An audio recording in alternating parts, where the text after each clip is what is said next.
Hello, everyone.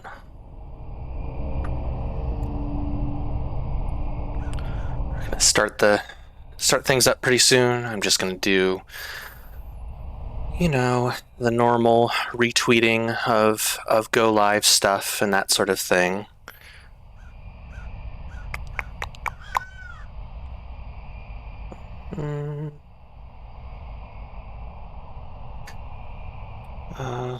It's not ready yet. So I'll do that when it comes up. Hi, I am Gregory Avery Weir, and this is Future Proof Plays. We do this every couple weeks. We are Future Proof Games, which is a little independent game studio, and we like playing other people's games. This week, I am playing NORCO from Geography of Robots. This came out last year to widespread acclaim. This won awards. This got really good ratings. And I know Melissa, my partner in game development, and Avery MD in chat, has played NORCO, loved it, and is very excited to see me play it. Yeah, this is my impression is that this is a good old point-and-click adventure game. Maybe. And they quoted, is it the original Stalker, the old Stalker? There's a classic adventure game, the kind of sci-fi detective adventure game that they cite as a major inspiration for this. So should be cool. I'm looking forward to it. I'm gonna retweet our go live stuff. Gonna check co-host. Trying to think of other stuff. If you do not have our game Ossuary, you should, but get it. you should buy our game Ossuary. It's currently on sale in the Humble sale. So if you go for Ossuary on the Humble store, you can get it real cheap. And I am not even logged in to co-host. So one sec, let me pull it up over here. NORCO has if you go to norcogame.com, there is a references and resources page that has a lot of citation and information on some of the kind of real world historical basis of this surreal version of a real, NORCO is a real place. But presumably is not exactly like it is in the game. So is this everything? I think so. I think I'll start playing. I am now solidly logged into co-host on my desktop all the time. My phone, not sure what's up with that, but let's see. I think I've got everything set up, so I don't know what sort of an intro this is going to have, but let's check it out.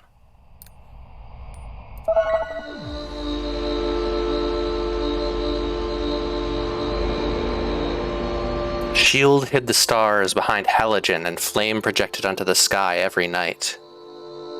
Shield. There was no such thing as silence. The noise never went away. The refinery exhaled an endless sigh.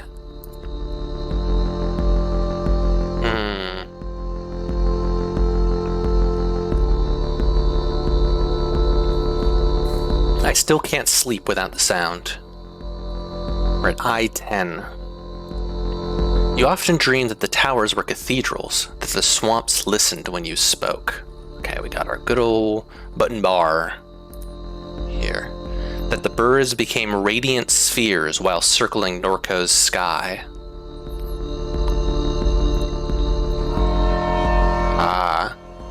You spent your adolescence sleepwalking between little devastating rituals. Though Blake pleaded, you decided to leave. So this is a direct reference to Great Gatsby right here. This image is imitating one of the famous covers of Great Gatsby. where the image, I forget the name, but there's this weird billboard in Great Gatsby that is visible when you're on the train between like the rich part and the poor part. They're like this optometrist ad, but on the cover of the Great Gatsby, that's sort of conflated with the green light that you see over the water. Yeah, Eyes of T.J. Eckleburg. On the cover, it seems to be femme eyes, and presumably those are what's her name's eyes, the love interest of Gatsby. But here we're seeing Daisy. Thank you. We're seeing fire, presumably refinery fire, reflected in someone's eyes. I'm gonna say femme eyes. I see some sort of eyeliner-y stuff going on. You spent your adolescence sleepwalking between little devastating rituals. Though Blake pleaded, you decided to leave. I knew he'd get over it. He never did. You caught out on a grainer to Chicago and onward to the West Coast, thinking you'd never return. So this is presumably riding the rails, a grain train, like stowing away on a train to get out. You wandered through the overlit suburbs of the vast American limbo, this weird like cell tower edifice. Thumbing down 99, you saw an old man crouched in a roadside ditch. He was mouthing your name. He had a familiar gaze. He was gone when you wiped the sleep from your eyes. So thumbing would be hitchhiking here, depending on just kind of getting randos to drive you around. You spoke to Blake, learning of your mother's declining health, her insomnia, her erratic behavior. So I think I forget how video calls work. I'm flat face, Blake is frowny face, I think, is how video calls on a phone work. I never do it. Broken phone. You ignored the urgency in your brother's voice. So I've just been traveling around. This has been a relatively short-term thing. It doesn't feel like this is like 5 years. It might be months or a few years. You headed east. Yeah, so I am just a wanderer, it seems like. You threw your phone into the Rio Grande and joined the armies of the Mesa. For months, you were in the company of fugitives, sleeping in nuclear tunnels, repairing engines and weaponry. Who are the armies fighting? ABQNM, so that's New Mexico, Albuquerque, New Mexico. The war was a meme that set Albuquerque on fire. You escaped while the foot soldiers of a pop-up junta bloodied the parched land. Something rough is going on. While hiding in a freightliner, I slept. You slept easily as the truck shuttled through the plains. You called home from a landline in a motel somewhere beyond Texas. You knew from Blake's hello that your mother was already dead. You hung up, shouldered your bag, returned to the highway. 5 years had passed. Okay. So it is 5 years. You made your way back home. So over the course of the 5 years, I heard Mom was sick, spent months in an army, and then continued on my way and made it back home. The game is also twiny in a weirdly comforting way. Yeah, you just make some choices, and there are enough choices that you're like, it probably doesn't matter. You awake from a delirious dream to find yourself in your childhood bedroom. Monkey watches you from the corner. Monkey's face is a lot like my face.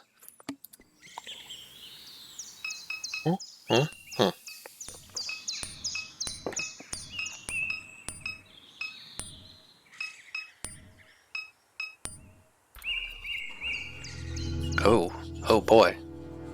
Okay. got some concerns about the mind map. So this is the dude in the ditch that said my name and then vanished. Oh, it's pretty creepy. So this is definitely referencing Deadly Premonition, I think, is the game with the weird grove that is your mental space. You. We're traveling across the Rockies. Your friends went south and you were glad to be alone. You spent long nights on those highways in a shitty sleeping bag. Okay. You are home again because your brother needs you, because your mom died. Oh, okay. So I can explore my mind map on my own. You... Okay, I'm gonna keep traveling through the Midwest. The freight cars rattled in the cold dusk as you crouched on the grainer porch. Suburbs, fences, traffic, flat country all passing for miles. A grain car, the kind of big, kind of buckety ones, you could see it in the train scene. Then what? You rode in the back of a van from Chicago to Des Moines.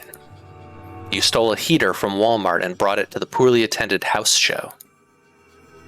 Des Moines to Kansas City to Denver. Down the Pacific coast. You were in California when the summer arrived. You recall the familiar smile on the face of the old man in the Central Valley ditch. That's this dude, right? This dude here? Yeah, that smile burned its image into your mind. Okay, finish the thought here. Yeah. So he looks up when I say ditch man. Mom is not on the map. Yeah. This tree has a sad face, a medium face, and a happy face.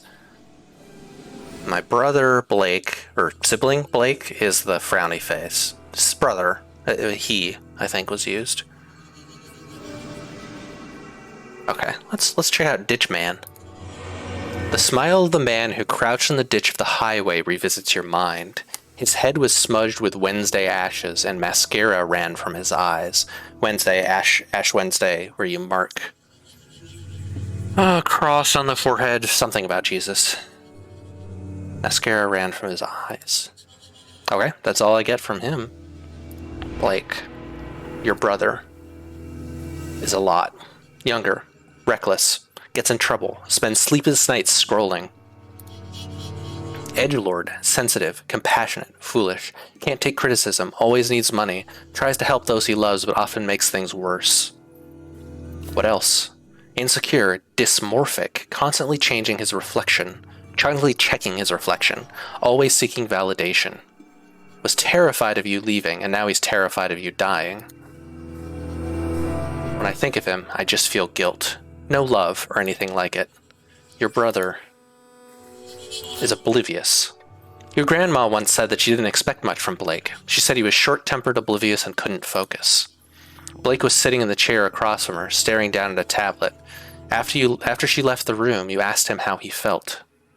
I feel fine, he said. Why? Because of what Gran said, you responded. He looked confused. What'd she say?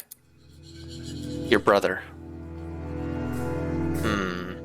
Did I think brother's a lot. Okay. Catherine is my mother. Your mom died.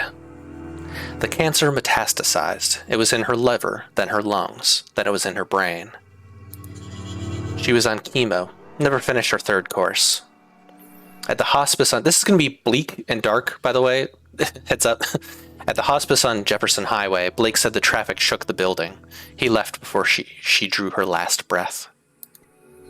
Alone with the morphine drip and the rattling glass. That's how Catherine died. Your mom.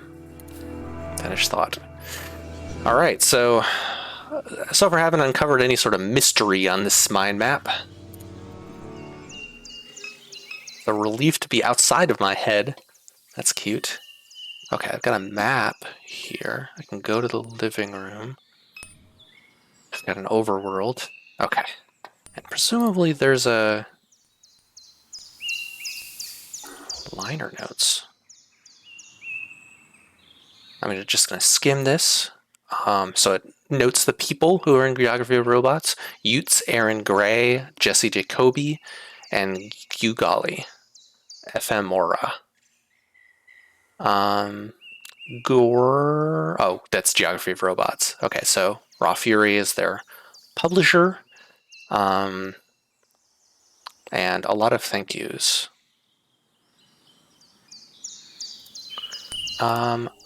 Is it tab?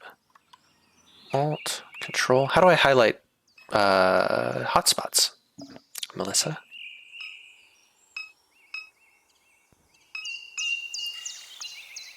A flyer from a show your friend put on a few weeks before you left town. A fight broke out while one of the opening bands played.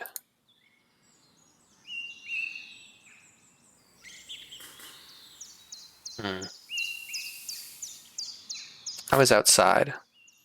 You didn't feel like being around crowds that night. After the show, you and Blake walked the river back to Norco. You watched the sun rise over the grain elevators. Grain elevator is a machine that takes grain out of one place and deposits it in another. If you see like weird long conveyor belts or like big funnel things that are like over a train track, those are grain elevators. They eventually... Okay, not just stuff to look at. They eventually get like... That's how you get grain into a grain track. Grain car, a grainer. You assume Million has been keeping the plants alive. I don't know who Million is. Among the books on the shelf is a slim volume called Crisis LARPing. Yeah. The proto-disaster tourism began almost as soon as the floodwaters left. This is presumably reference. So Norco's in Louisiana. This is probably referencing, either alluding to Katrina or talking about Katrina. Punks from across the country ventured into the Ninth Ward, Gentilly, St. Bernard, and finally the East. They curated a theatrical self-portrait of their lives in the ruins. The aesthetics of disaster were central to that emerging milieu. It began to percolate into popular culture.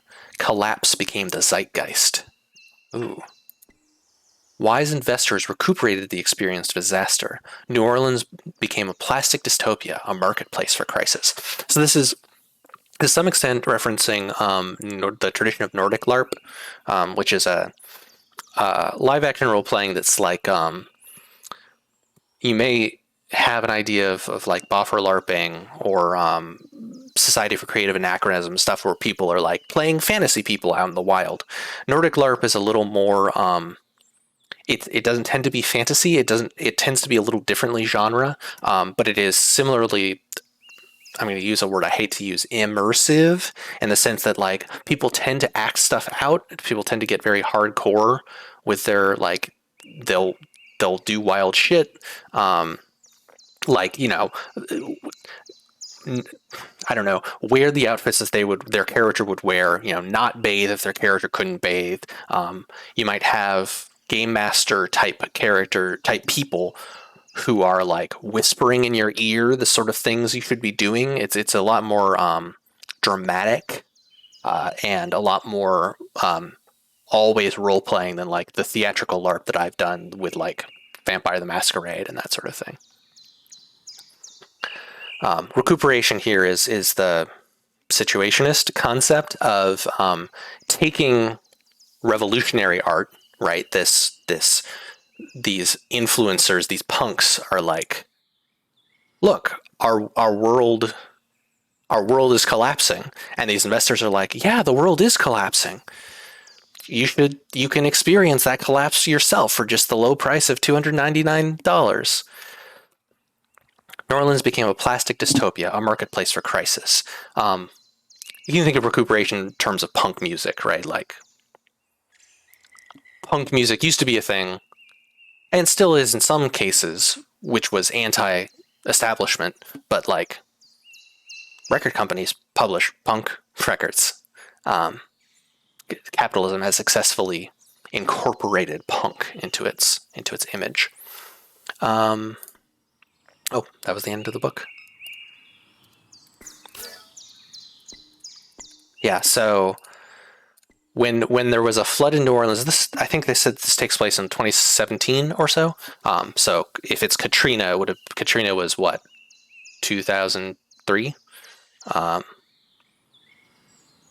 So in this world, during one of the floods, I know there are multiple floods based on previous trailers.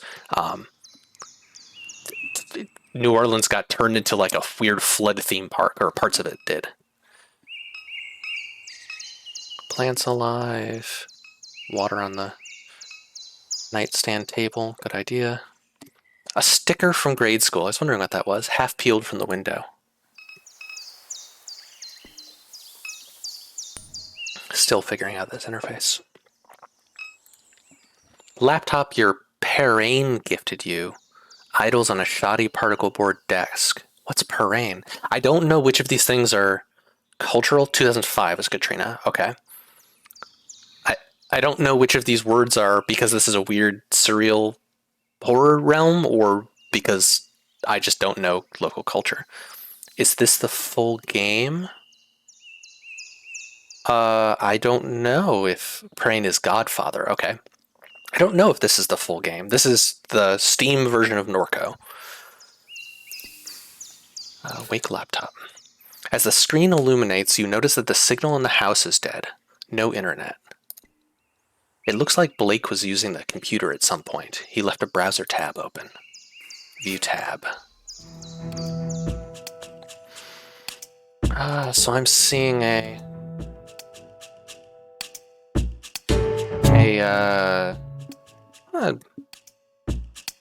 4chan-y, Reddit-y thing. Or maybe more of a Discord. This looks like more of a chat room. So from SCP Anglers, which is I think is a fishing subreddit. Anybody still post here? Nope, place is a wasteland. Oh, you played the demo. Okay. Yeah, it was gifted to me, thankfully. I've not played any, so I'm coming to this completely new to it. Wanted to run something by you, gents. Was knocking out Sakale. I'm gonna guess that's booze. Saw a big round glowing thing in the sky. Call that the sun, op. Funny, talked to somebody else seen it too near the parish canal. Nothing like this, but birds in them swamps be acting weird. Nothing like this, but birds in them swamps be acting weird. So...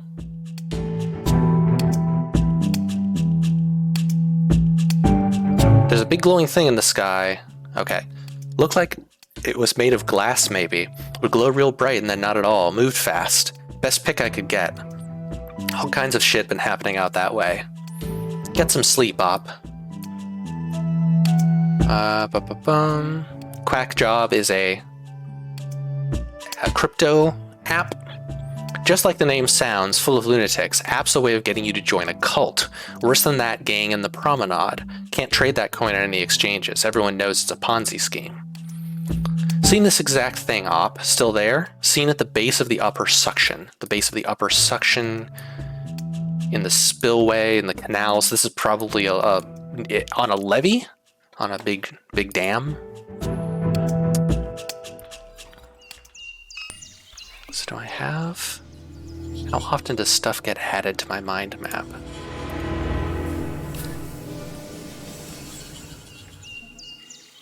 Alright, what else do we got? We got the window proper. Cool January air spills through the open window. Commuter traffic glints along Apple Street as a pair of wrens weave out of the overgrown lot next door. Monkey. Oh no. Monkey, your best friend. A childhood gift. You spoke with him often when things got difficult, but then you left. He sat here for 5 years collecting dust. He looks angry. 5 years. Told you. His eyes fill with anger as he challenges you to return his gaze. Staring Contest Part 1, Glyphs. Glyphs will appear and flash a pattern. Meet the pattern to meet Monkey's gaze. Match the pattern to meet Monkey's gaze. Ready? Yes.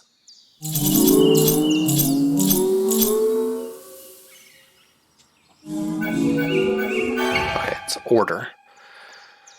You successfully meet Monkey's gaze with a cool assurance. However, his expression is unchanged. I'm sorry, Monkey. No, I'm not sorry, Monkey. I should have taken you with me. That's what I'm sorry for. Summing lo-fi art with New Orleans and realistic futurism results in an original game. It does. Very, very vaguely, this is reminding me of something of the Signs of the Sojourner. Is that the game where you're traveling around trading? I think Melissa played it on a Future Proof Plays. You stare more intensely. Staring Contest Part 2, Rings. Circles will appear over Monkey's eyes. An outer ring will shrink to the perimeter of the circle. Click the circle when the outer ring locks into place. Are these mechanics that are going to show up later? Presumably. This is a tutorial for something. Ready? Yes. Okay, that's... Anger melts from Monkey's face. Take Monkey. You drape Monkey over your shoulder. That's, what's the game? The localized here is Elite Beat Agents. Wendon something? Monkey stares at you. You stare at Monkey. Keep staring. He stares with more intensity until his gaze passes through you. You become invisible to him. Keep staring. Little circles of light pool in the doll's tired eyes as they watch the infinite space beyond your being. The air that hangs between your eyes and his is a vacuum of utter stillness. You look away. All right, I think that's everything. Yeah. I'm not going to go to the overworld yet. I'm going to navigate this way. Okay, bedroom, kitchen, front yard. I like this sort of like very vaguely geographic travel map. Like, it's like here kind of where things are in relation to each other. Let me know how my voice is. Let me know if my voice is too quiet compared to the music. It should be ducking when I talk, but it's hard for me to judge that. I'm going to turn it down in my headphones so it doesn't sound like I'm shouting. Oh, top left is my party. Yeah, that makes sense. A dying plant that I can't look at. A letter from Shield Oil sits atop a stack of mail. Shield Oil Community Notice. Dear neighbor, please be advised. There will be elevated flaring at the site of our number 5 stack near Good Hope on the evening of Thursday, March 19th. This will pose no health risk to residents. So something that comes up in the references on the NORCO website is that this area with a lot of oil refineries in Louisiana has a very high rate of cancer due to things like the fact that they are just kind of burning gases that are coming up out of oil wells and so on, which is kind of unavoidable in a lot of kinds of oil drilling. You kind of can't. Well, I guess this is refining, not drilling. I think drilling, there's not really a good way to capture a lot of those gases. Refining, I think, it's just too expensive. So, no health risk to residents, probably a health risk to residents. If you have any questions or concerns, please contact the Shield NORCO Office of Community Engagement.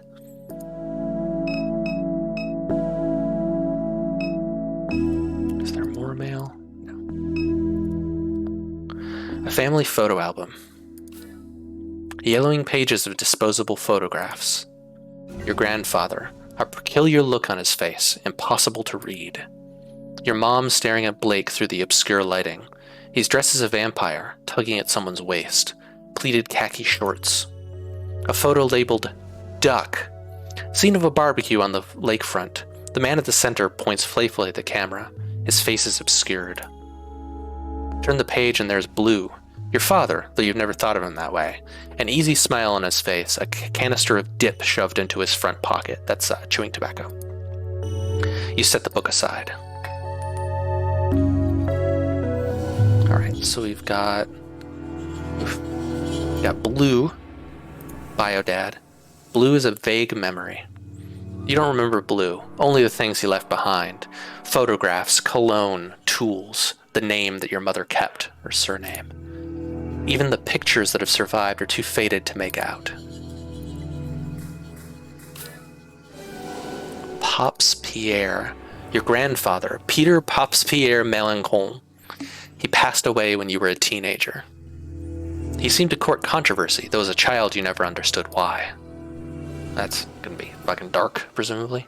Duck. An old friend of your mom's. Your memory of him is scattered and vague. His face was obscured in the photo. And I don't remember what he looks like.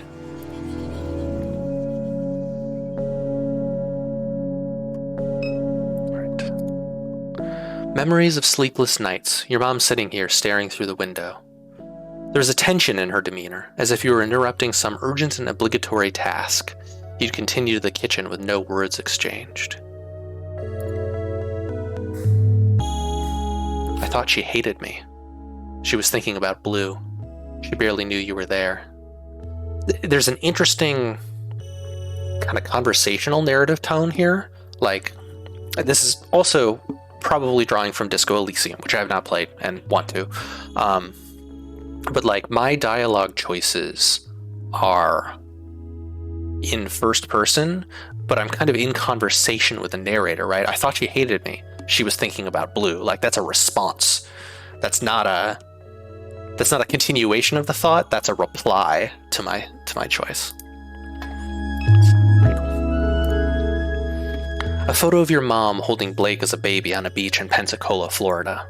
It's winter. Good prose here. A photo of your mom holding Blake as a baby on a beach in Pensacola. Baby on a beach in Pensacola is good. Just a little bit of poetry. Prosody. You stand beside them, bundled up and laughing as a gust of wind rakes the beach. The sky is bone white. So this is Pensacola, Florida? Okay. So relatively nearby. You peruse the titles on the bookshelf. The western margin of the lake. Many tragedies have come to pass along the western margin of Lake Pontchartrain. Hey, on internet. The unnamed hurricane of YW9D left the settlements. That's a year, right? Unnamed hurricane of Zana internet. Excuse me. Xana, banana, not banana, banana, Xana, internet. Xana. I remember when I saw your name, I was like, it's a pronunciation. I know, I have been told the pronunciation of this. Hey, nice on the tax refund. Right. YW90's got to be a year, right? Year something. Left the settlements of Freniere and La Branche in a state of unrecognizable destruction. Those who survived did so by clinging for their lives to the limbs of cypress trees. Huh. That's bizarre. I'm doing all right. I'm angry about capitalism today. And this game is probably going to synergize with that for better or for worse. I think I will feel both camaraderie in that I am not alone in my anger, and also, fuck, it's really bad. We'll see. This is I feel like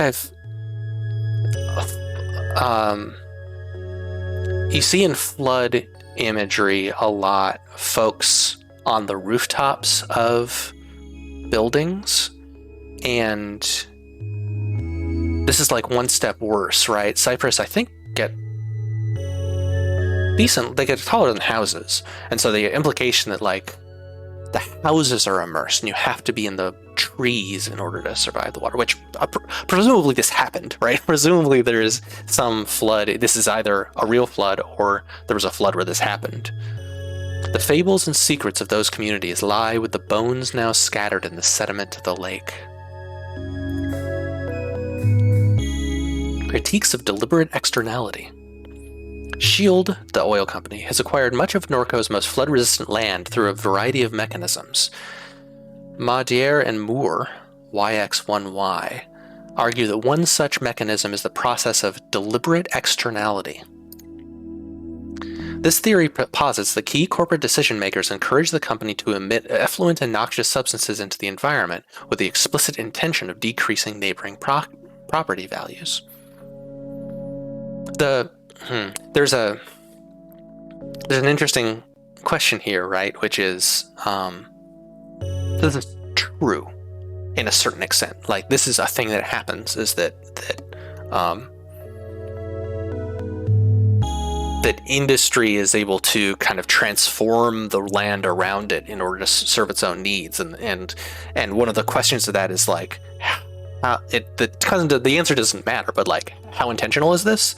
Like, is a person going, yes, we should do this policy, or is it just that like there's no reason not to and it benefits the system, and so there's just sort of an inertia, a momentum. It's just this capitalism rolling downhill and taking the easy, profitable path because they don't care about what they do to the world around them.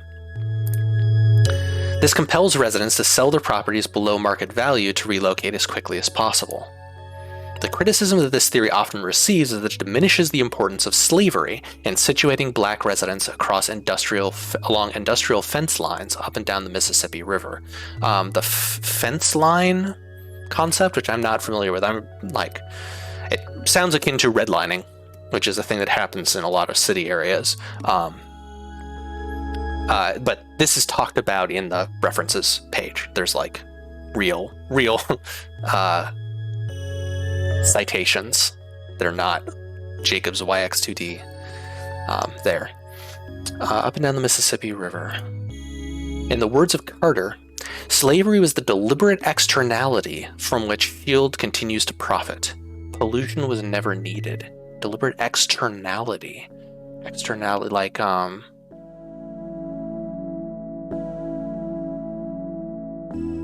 yeah, I'm not sure what externality means in that context.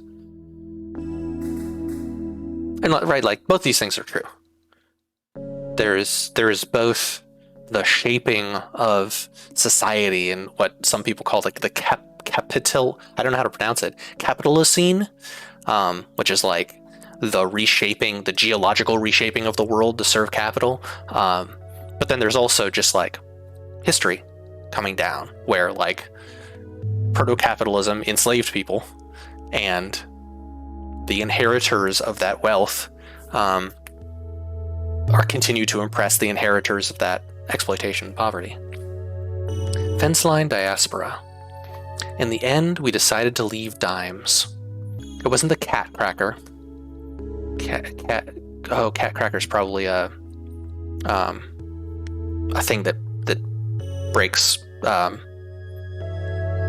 crude oil into usable fossil fuels. Or the smells, or the fear for our children's health that drove us away, though they played a part. Truth be told, it was the media attention, the spokespeople and activists and academics and all this. I was done with it. I was done being a poster child, done being thought of as a victim. I wanted my experience to be my own, not something to gawk at or dissect in a laboratory. This is tying into the recuperation we saw earlier with the New Orleans being turned into sort of a disaster theme park.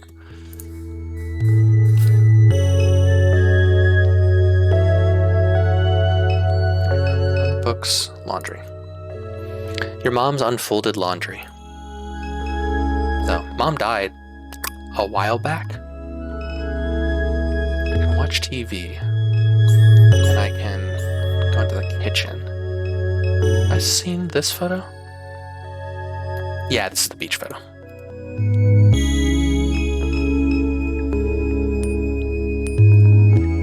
An old old defective flat screen that your mother never bothered to bring to the curb.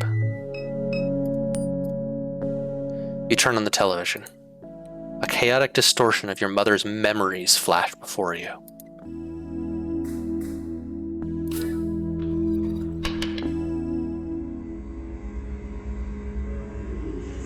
So this is a video of, I think, flares of an oil refinery.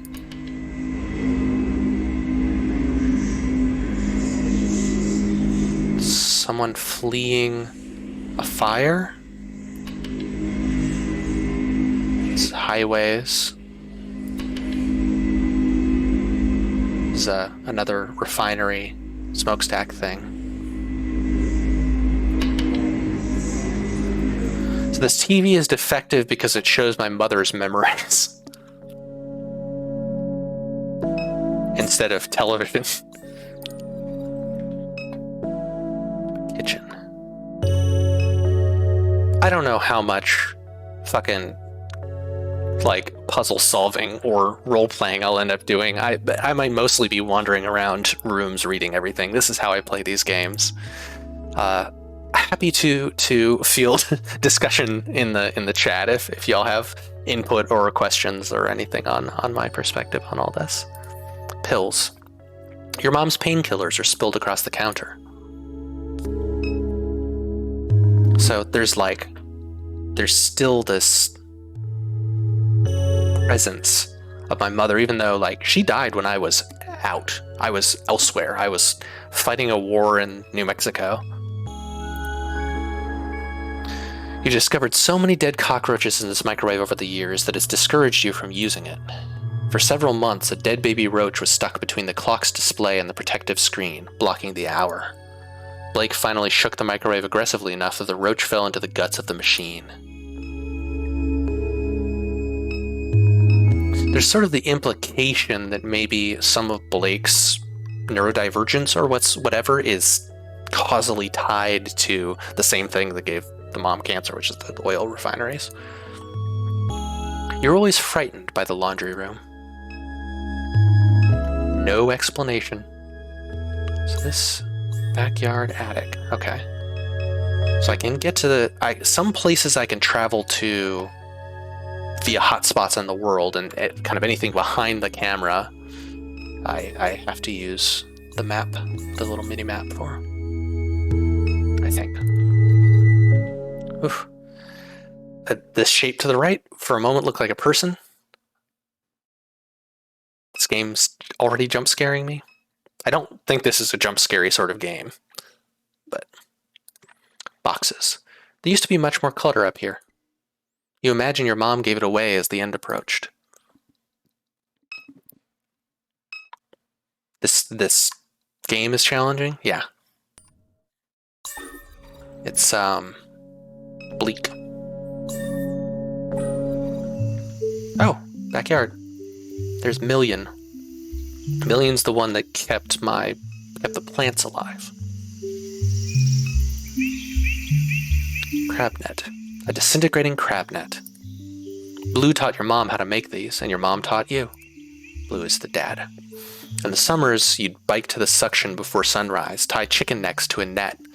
This would be like just the neck part, just the meat.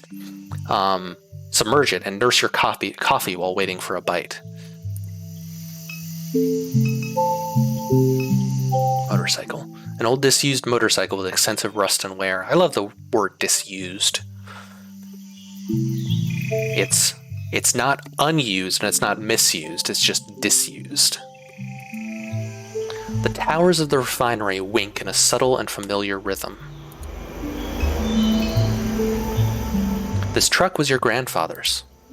You remember riding in his lap while he let you steer, the dead wasps that collected behind the seat, the smell of grease, whiskey, and nicotine. You and Blake would drive the truck into New Orleans on the weekends. No AC, windows down. The rattling chassis was deafening going 75 on Interstate 10. Million has been slowly repairing the vehicle since your mom's death. A steel pry bar lies on the ground. In another game, I would pick that pry bar up. front yard. Your mom kept all her gear in a plastic container strapped behind the cab of the truck. Boots, waders, flashlight, tackle, first aid kit, etc. Alright, let's talk to Million.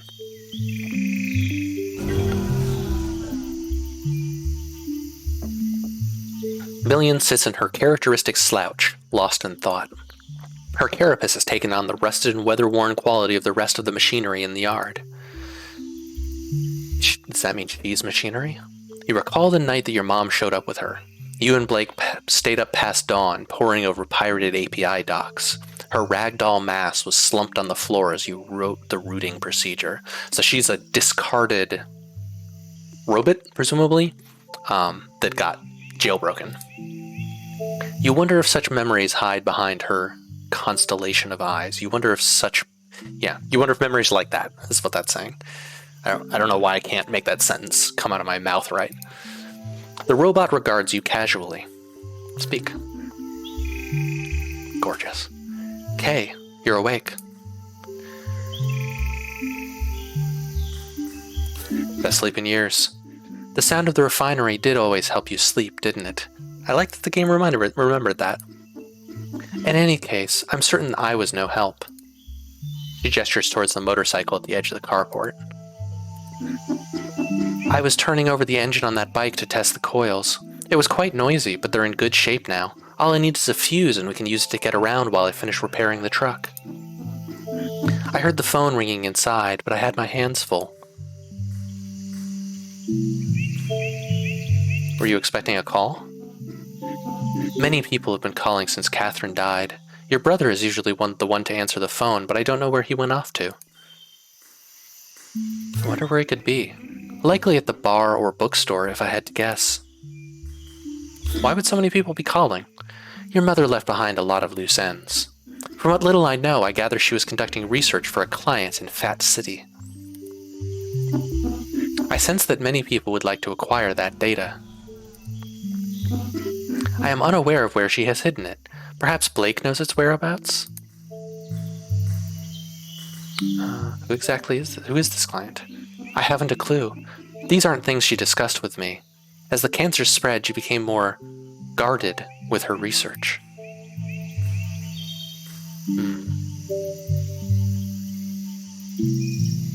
I took her knowledge for granted.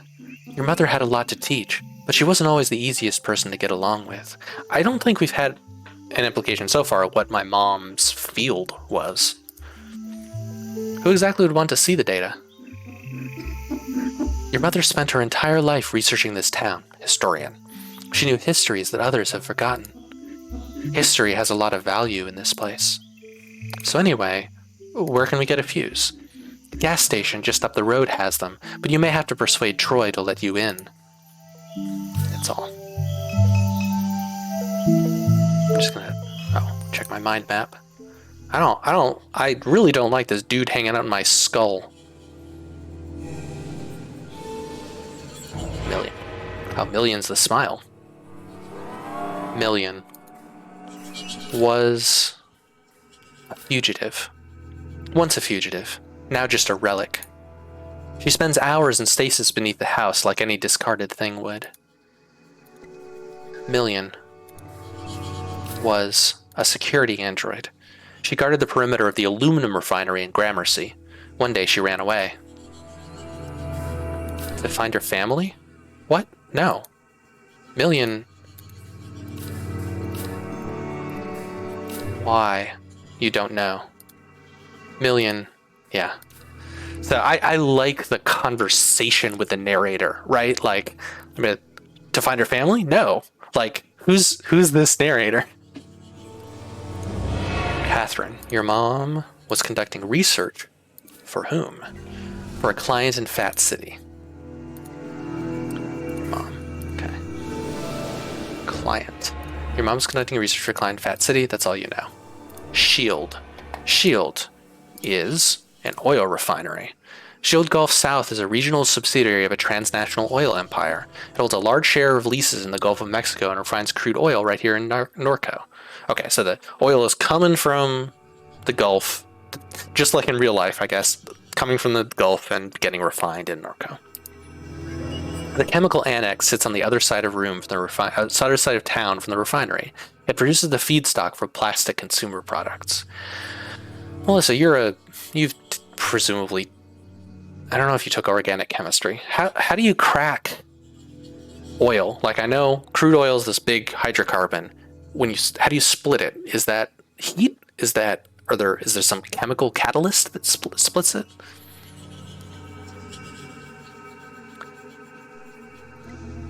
Shield owns half the town.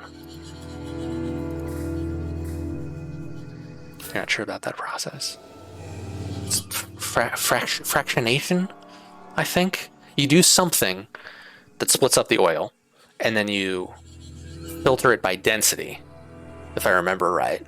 And like the lightest stuff is natural gas, and the heaviest stuff is like asphalt for roads, if I remember right. Weird ass mind map. Like, the fact that all the nodes are entities is interesting. Like, their topics aren't nodes. Million stays beneath the house. I'm not sure where that is. Go to the front yard. Ooh. Cat. Your mom fed the neighborhood strays. They must be hungry since she passed. I'm going to be shifting around in the camera view, by the way. I'm going to try not to get back pain this time. We'll see how that goes. Mary. Your grandfather's statue of the Virgin Mary sits in the shadows along the crawl space of the house. Okay, this must be where Million hangs out. Oh.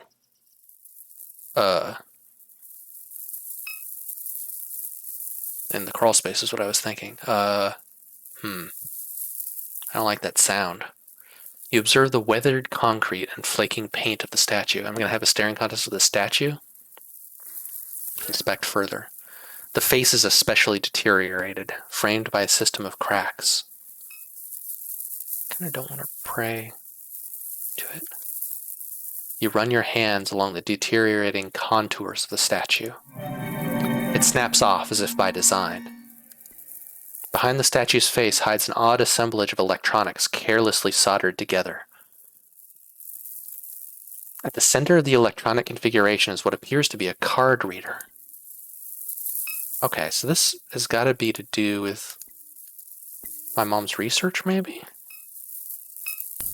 I said gotta and then maybe.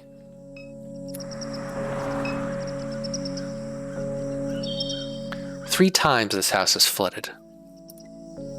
The first flood is barely a memory. Placing your feet on drenched carpet, your mom and grandfather ripping out sheetrock, sitting in a small RV in the backyard setting dolls on a cluttered table. The second flood, you were 14. The pumping station failed during heavy rain.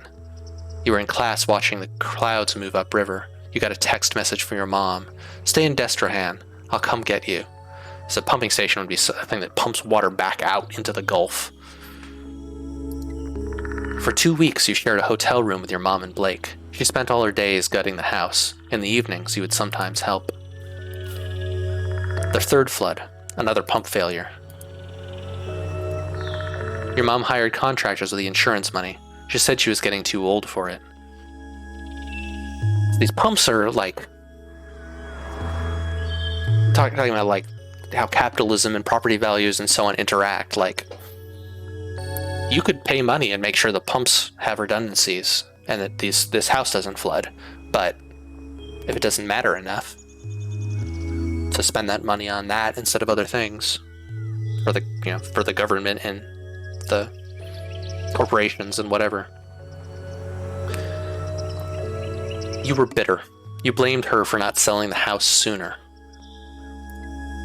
You stayed with friends in New Orleans. The fourth flood.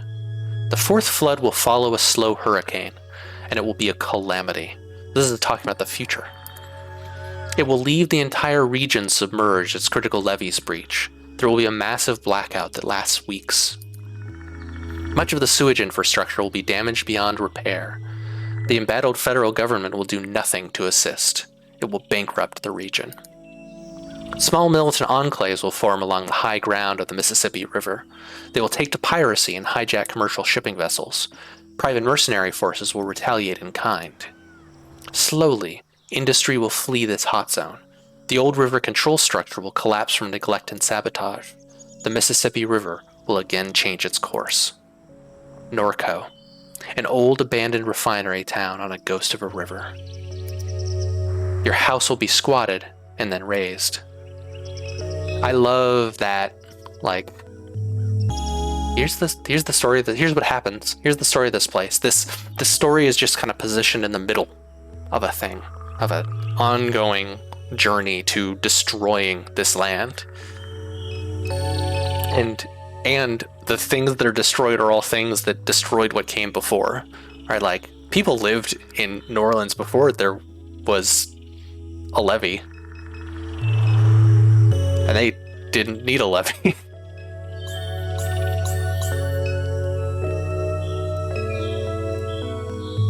Three crows eye you from the power line. The overhead light of the neighbor's kitchen illuminates yellowing wallpaper and unused furniture.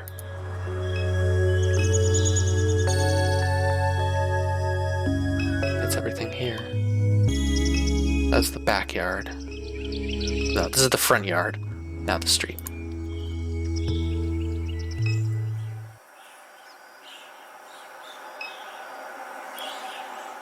Padu Private Investigators, we snoop for you. Excuse me. Sisters. Little sister. The turtle, he crawled out the trash can. Big sister. Don't touch him, see? He's dirty. No, he's not. Turtles are always clean. They live in water. Trash water is not clean. Let's go. Just let me stare a little longer. He's pretty. Turtles can have salmonella on them. You should always wash your hands after handling a turtle. The snowball stand is closed for the winter. Selling shaved ice, presumably. The lights are on at Padu Private Investigators. Should I head in? You knock. No answer. Alright, so my house is here. So off screen to the right. Dimes Discount Floodgate Tavern. So I think my brother I can get a fuse from the convenience store, which is presumably Dimes Discount.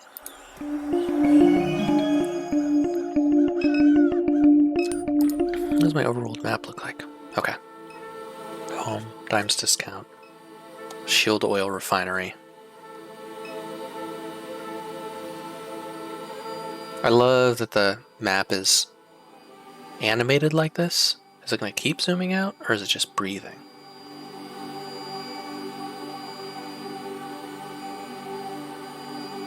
Gorgeous game.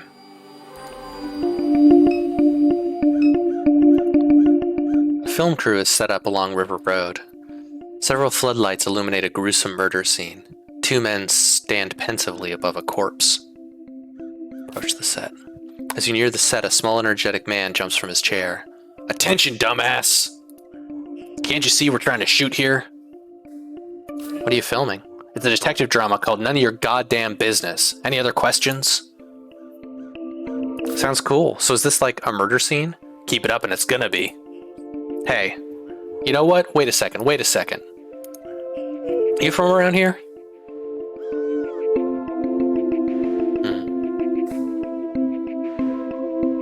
Hey, yeah.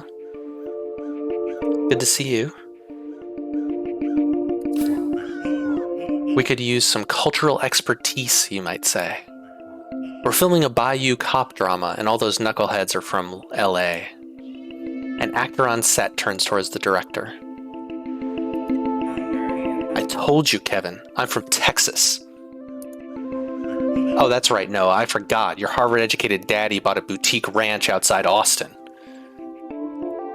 I'm terrible at lining up meat space names with people, and so yeah, screen names I have trouble lining up to. I know that I know you, but I have trouble remembering which screen name goes to which person. Ah, that's right, Tim. How you doing?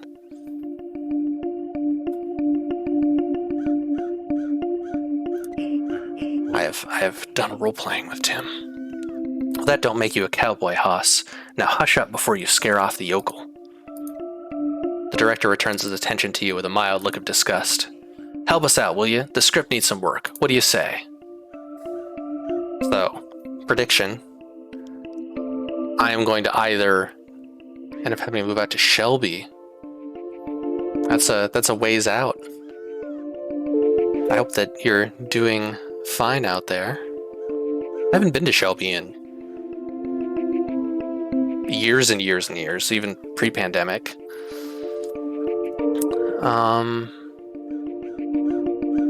GOG3. Guardians of the Galaxy? So, I think that I'm going to have the option to either make up some bullshit or and fuck up their thing, but have an inaccurate representation of the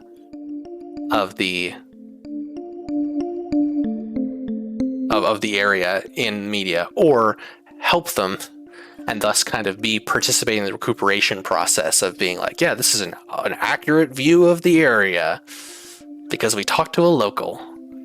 I'm gonna say fine. Hey, Noah, get over here so you can learn something from the stupid redneck. The actor smolders. He whispers under his breath. I'm a redneck.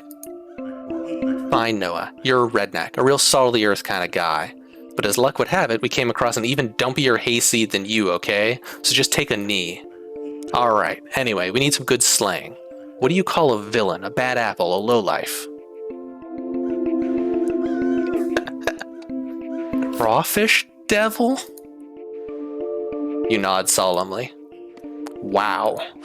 Now that is some spicy Louisiana shit right there. Did you get that, Noah? Write that shit down. Crawfish devil. Damn, that's good. That's sultry. Who says that? No one says that. No one at Juilliard says it, Noah, but we're down here in the muck. I've been hearing all kinds of people say it down here. It just slipped my mind. Great, that's settled. One more thing. What's a more regional way of saying to murder, to kill?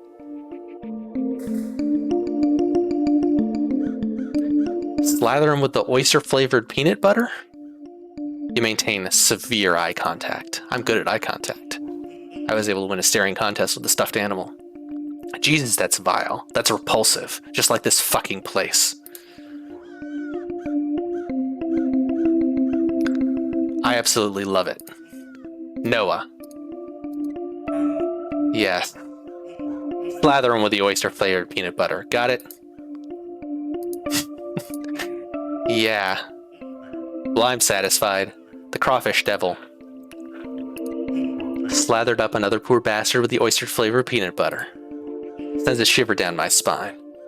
I'm gonna categorize this as sabotage on my part. I seriously have to repeat this. This is how real people speak, Noah. It's how people talk outside Silver Lake, you understand? Real people are out here saying weird, gross shit all the time.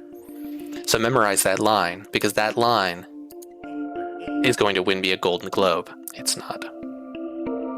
Hopefully. Who knows? The worst things have won Golden Globes. I've been listening to a lot of Palisade lately. Actual play campaign from Friends at the Table. Real fucking good. I recommend it, although you kind of have to go back and start with Partisan, which is a previous campaign of theirs, to be able to catch up, and maybe more. But I would say, if you want to listen to Palisade, you should listen to Partisan first. But there's a lot of talk about like the revolutionary movements of this world getting carved up and recuperated and turned into things that serve empire instead. That's good shit. WGA strike going on and the SAG strike coming up soon. This is a very topical game choice. Yeah, a lot of the union action lately has seemed really, really cool.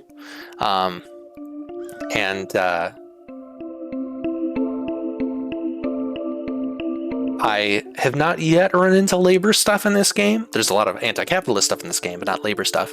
And I'm looking forward to seeing how that develops. Oh, the director half remembers your presence. I'm pretty good at sourcing talent, aren't I? Always had a knack for it. I guess I owe you one.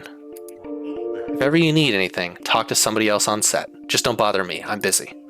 Now get lost. Alright, so I've gotten a hint. What was the union? Charlotte Airport workers unionized lately, which is super cool. And then there's apparently a trading card game company who's now owned by eBay, maybe, whose workers unionized and are like actively getting illegally union busted by it. All sorts of cool labor. I mean, that the fact that they're getting oppressed is bad, but it is very cool that they're able to stand up, and hopefully they'll be able to use labor law against the company. We'll see. A freight loader is being repaired in the Batour Woods over the levee. I'm not quite sure what Batour Woods are. So many evenings spent watching traffic pass by this gas station. Little has changed. The neighboring business still sits abandoned. The surrounding streets are quiet and empty.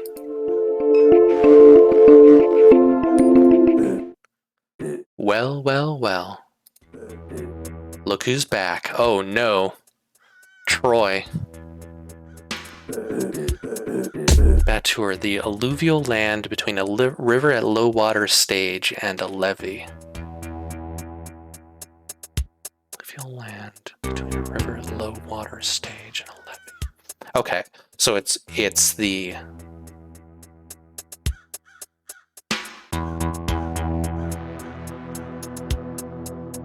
alluvial is rivery.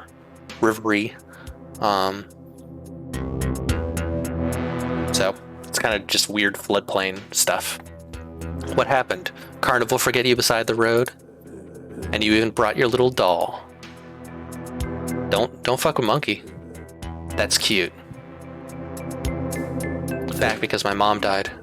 You're not that stupid, are you? Catherine, she's too valuable. They never let her die. If anything, she's probably vacationing on a hard drive somewhere.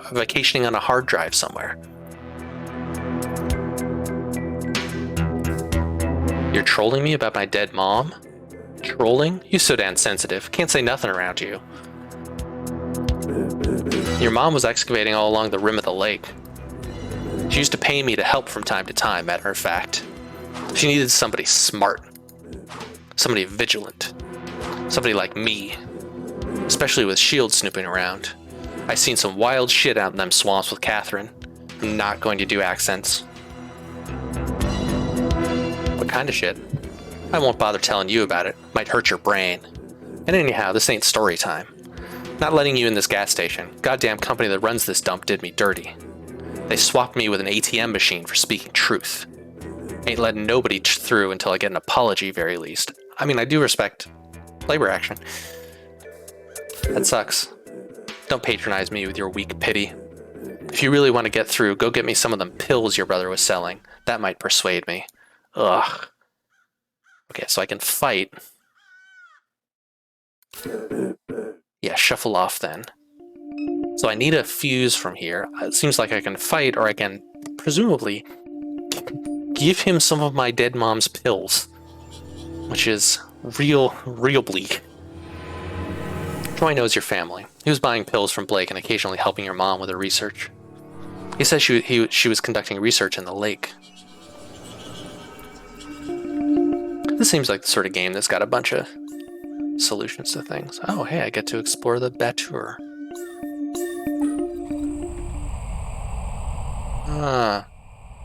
Huh.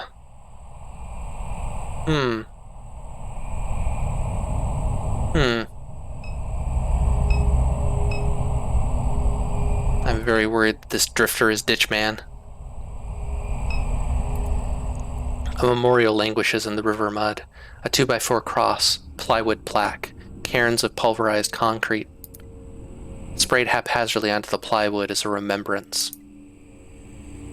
Here pass the brave freedom fighters of January year, whose cries of liberty echo through the generations.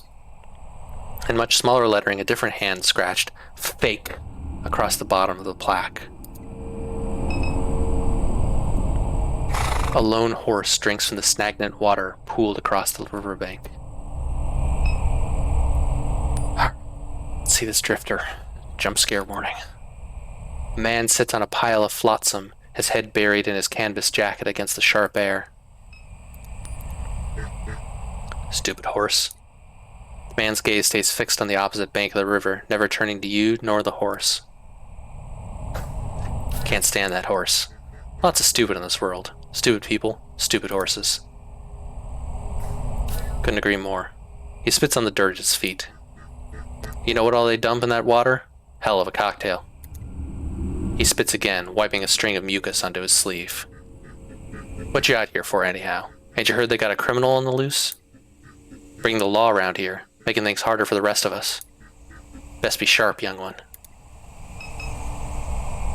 There's a criminal on the loose.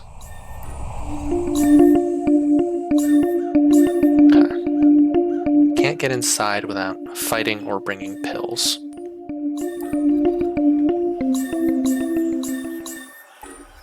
Floodgate Tavern. The Floodgate Tavern. Many shield workers gather here after their shifts. It's closed. Should be open later in the evening. Monkey stares at you. You stare at Monkey.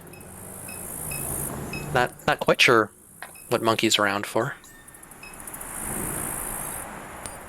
Okay. I'm gonna check home again. See if my brother's here.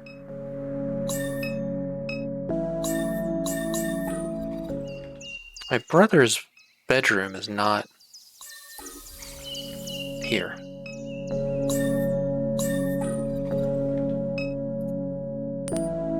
So I could take pills, or I could fight that dude. Neither of which feels great.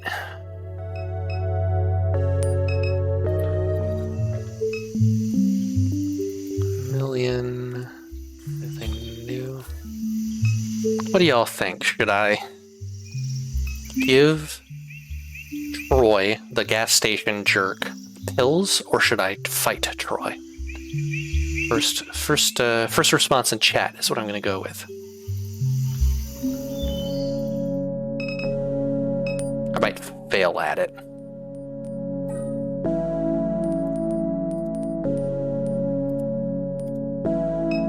Yeah, I don't like either, Lucy.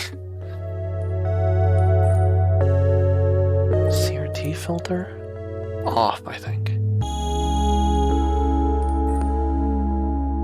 Same liner notes? Yeah. Fight. Alright.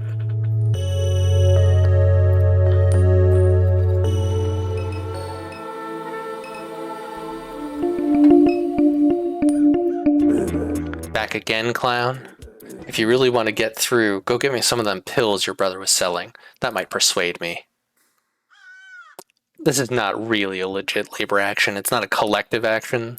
This is just an angry dude. You joking, right? Trying to get wrecked? Alright then, let's go.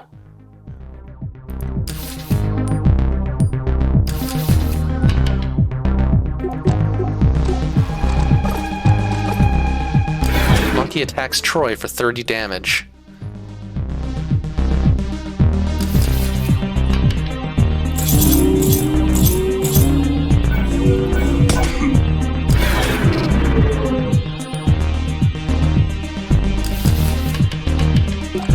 It's a weird fucking game.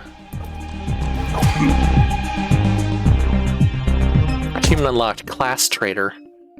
I'm not. That's just some jerk.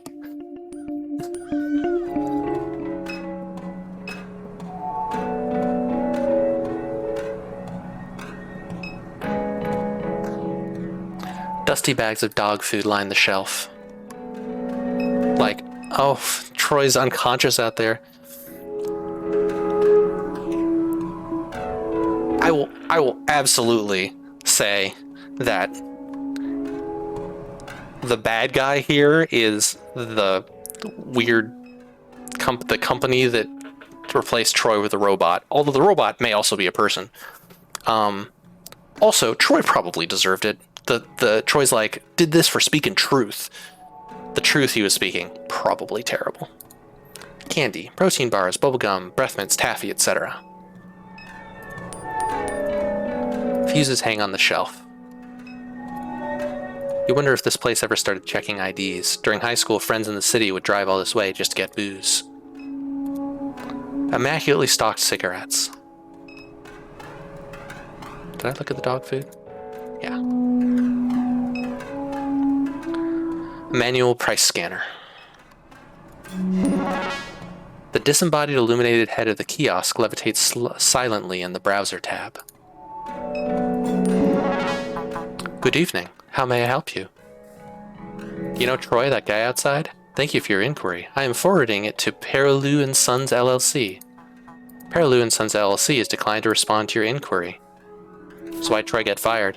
American Discount Southeast Incorporated prides itself on its astounding membership and jobs training program.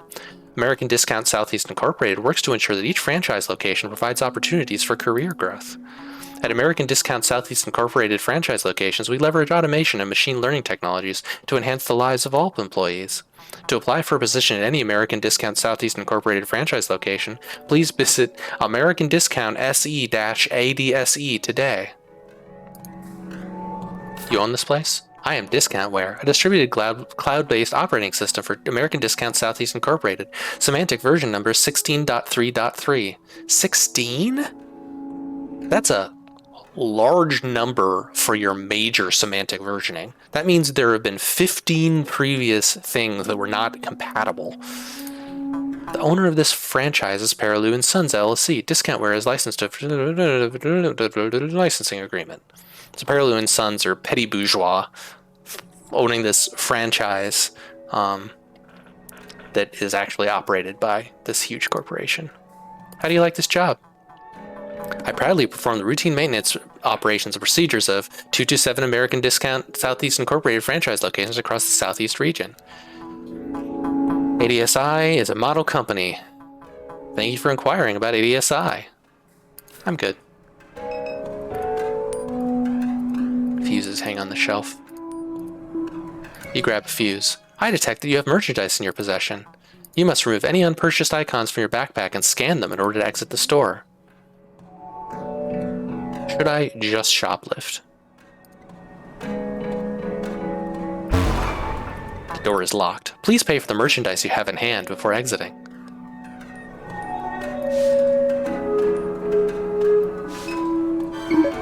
You scan the fuse. Thank you for your purchase. Yeah, they lock you in if you don't pay. But just a way to do that, I guess.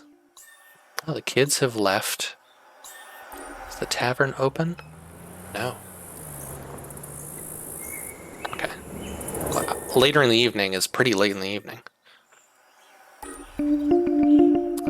I don't...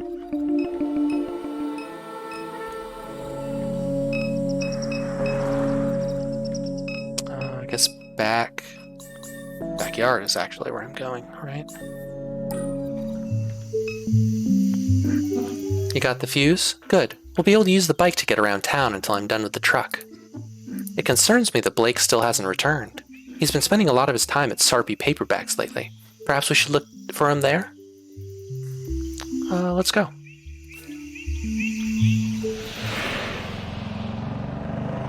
Riding with a robot. She seems cool. I hope the turtle is okay. I do too. The sky bleeds a color you knew as a child. Airline highway passes beneath your feet.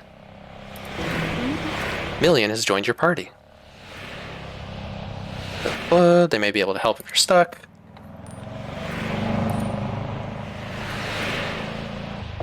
Million shouts over the wind. The bike runs much better now. You can use it to get around during your visit. How have you been? I am always the same, Kay. Always the same. Is that bad or good? Whichever you prefer. Are you depressed? No. Love you, Mills. Thank you. What's it been like around town? S.H.I.E.L.D. has been expanding since you left. Catherine took your grandfather's boat into the lake to investigate reports of construction in the swamps along the shoreline. She assumed it to be unpermitted S.H.I.E.L.D. activity. An achievement called Black Ink of the Mind. She was unable to find any evidence of it. However, it was clear that she found something during that investigation. What was it? I don't know. Perhaps you do? Excuse me. She didn't mention it. In any event, something drew her to the lake in the months before her death. How's Blake been? The year that you left, Blake became uncontrollable. His behavior troubled Catherine deeply. He was beginning to remind her of your grandfather. My grandfather was terrible in some way, and I've said that I didn't understand it as a kid, but I don't think we know what's going on with him. After he was expelled from Destran, he began running drugs into the parish. He made himself many enemies. He put those things behind him after her illness, but now that she's gone, I'm uncertain what to expect. This place can ruin people. I won't apologize for leaving. No one is asking you to, Kay. Where could Blake be? He spends much of his time at Sarpy Paperbacks. Perhaps we should check there. Right. Reports of construction. Okay, we've got a concept. Your mom was investigating reports of construction in the lake. She found no evidence of it, nor who might be behind it. Your mom was conducting research in the lake. Well, there she saw something, but what? Something in the lake. Your mom saw something in the lake. Okay.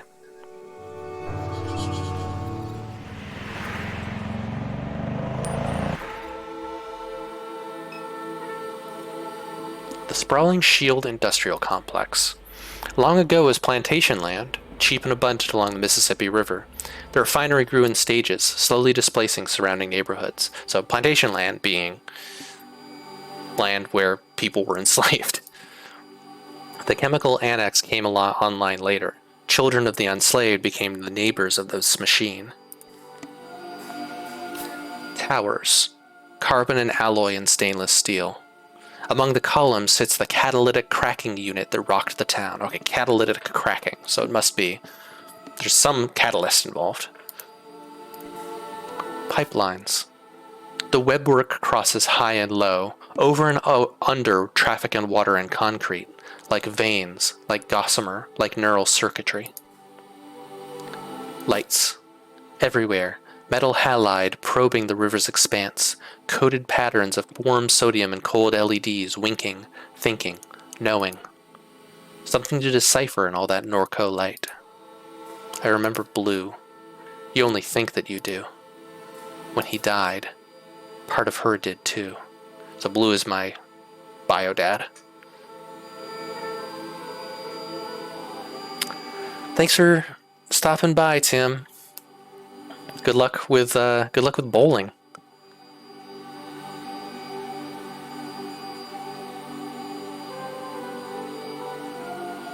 When he died, part of her did too.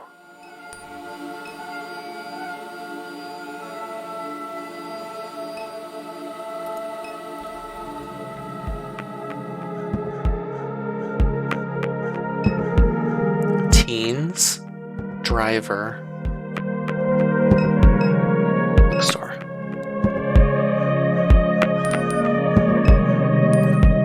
Does Monkey have to say anything to say? How much combat is there in this game, Melissa? Two teens nod and gesture excitedly while bouncing between topics. Hold on.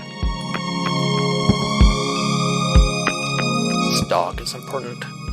A stocky pit bull with piercing green eyes watches the horizon with a neutral demeanor. As you reach down to pet the dog, she shows her teeth and growls softly. of the late game that has some combat. Okay. Where this dog came from, bruh. There are sources on bruh versus breh versus bra on the sources page for this game. Dunno. She's been sitting here for a while. You seen her eyes? Them eyes are something, bruh.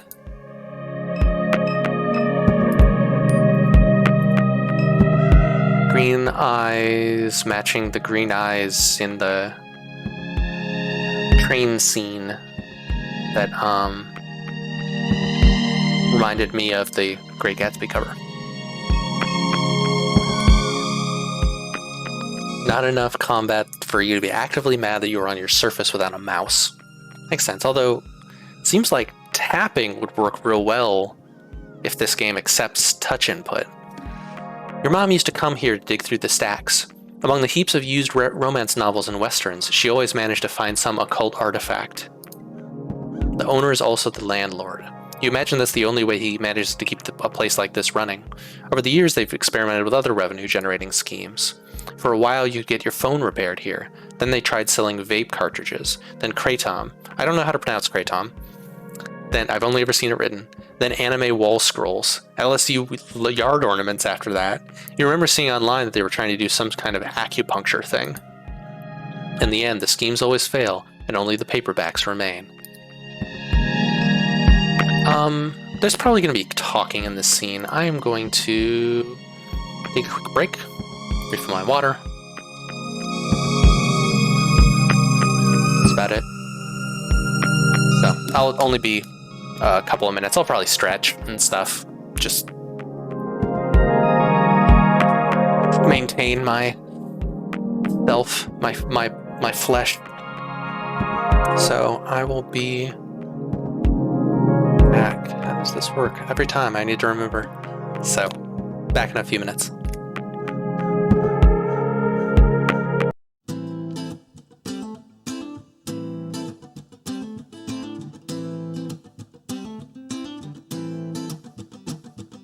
Life's a foolish game. Do you ever feel the same?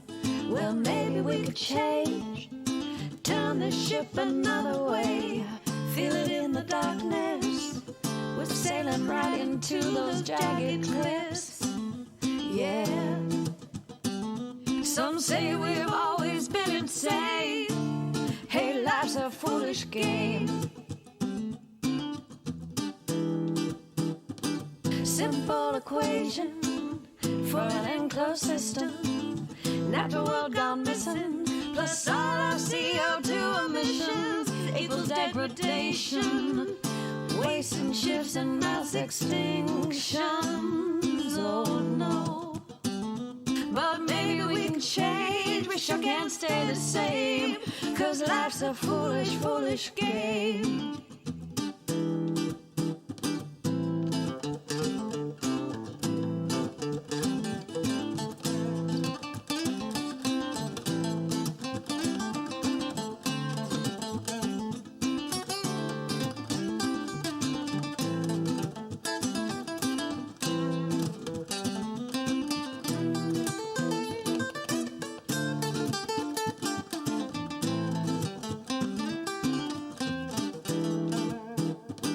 Possible solution, rewire our connection, maybe less consumption, emerging from a mind of isolation, revalue all that we've been given. God don't work on commission, we make up one big breathing chain, we're quite the same. Hey, life's a foolish, foolish game.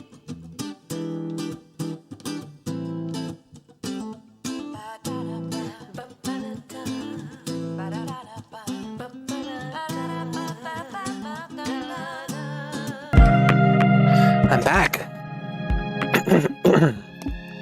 Excuse me. Had some water. Had a few blueberries. Important. Pectin, good for the voice. Speaking of which, I don't know.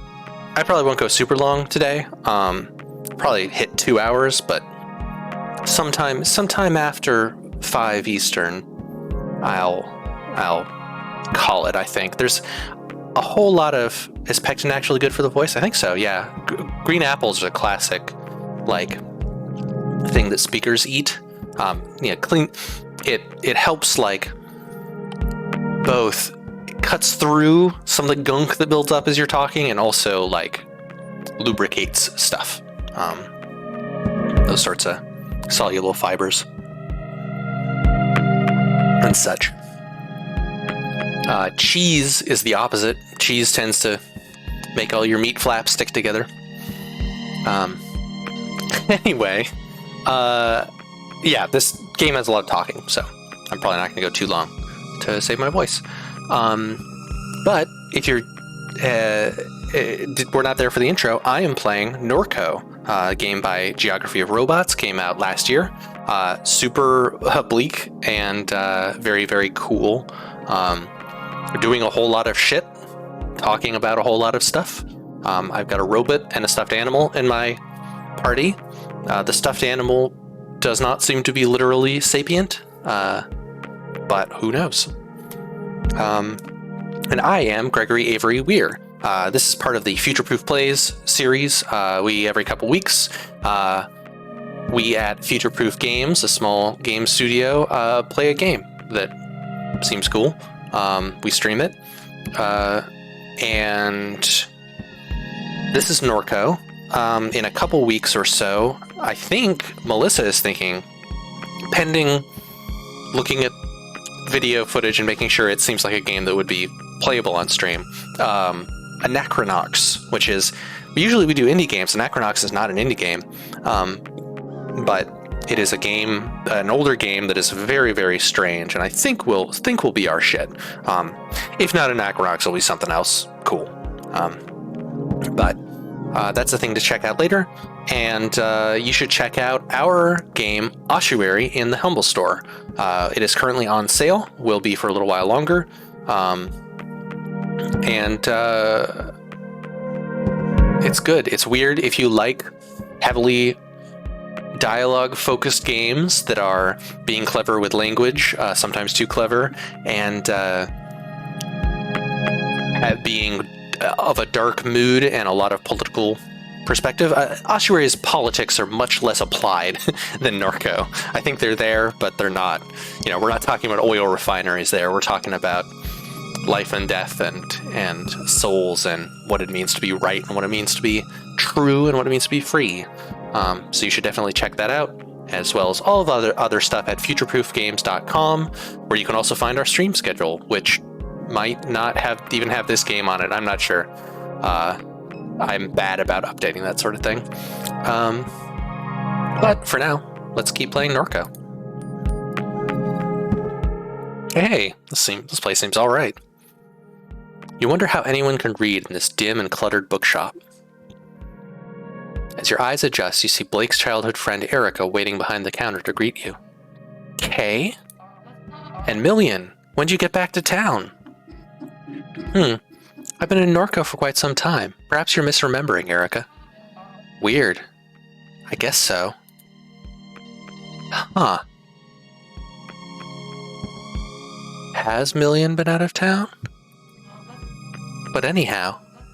Kay, you're looking rugged these days, old friend. Word on the street is you cleaned Troy's clock. That guy, my god, he's such a clown. I love the voice noises. They're a little hard to hear, but they're, I would say, Animal Crossing style. Many games do this, but like they're indistinct voice noises. Theirs is like, wah, wah, wah, wah. Glad he finally got a little taste of what he deserves. Sucks he got fired though. Yeah, maybe. He's just so rude. Precisely. But enough about that troll. I was keeping up with your travels online, but haven't seen you post in a while. Oh, I was posting. I tossed my phone in the Rio Grande. I respect that. Seems more and more common these days. I've been avoiding my phone as well. Helps that the connection has been so erratic. Been hearing of people chopping down cell towers, tearing fiber cables out of the ground, trying to rip the internet apart. She nods into the ensuing silence. Back because of your mom, huh?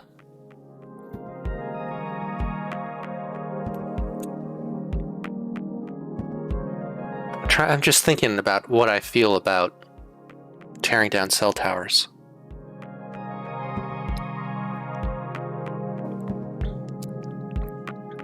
I don't think we should be tearing down cell towers. I think we should be conquering cell towers.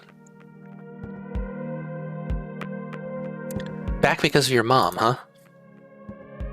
Or liberating cell towers, I guess I should say. Taking collective control of them. Back because of your mom, huh? Yeah. I'll miss the hell out of that woman. I mean, I didn't think my mom liked me. Oh yeah? I know it wasn't always easy between you two. I was around for some of the arguments. Blake would say she was a great person, but a terrible mom. I just hope you and your brother can find some comfort. I like the cat just staring. That means a lot. Thank you. Of course. I lost my dad a while back, also to cancer. He was a mean bastard. Picked up my sister and threw her one time, ended up giving her a concussion. I couldn't wait for him to die, and when he did, I danced. But as the years pass, I find myself thinking about him more. Feels good to hear stories about him. It's always complicated with this shit. Never easy. I worry about your brother. Your mom's illness was taking a toll on him. I watched him slip back into some bad behaviors. Watch him slip back into some bad behaviors is interesting, because, like, he was dealing drugs in what it sounds like a shitty way, and mom's illness made him stop doing that, but also made him slip back into some bad behaviors, which they said he got mean and reminded folks of our grandfather. Have you seen Blake lately? Yeah, I saw him just yesterday. He hasn't been around the house? He is not. He said he was heading to Floodgate Tavern when I saw him.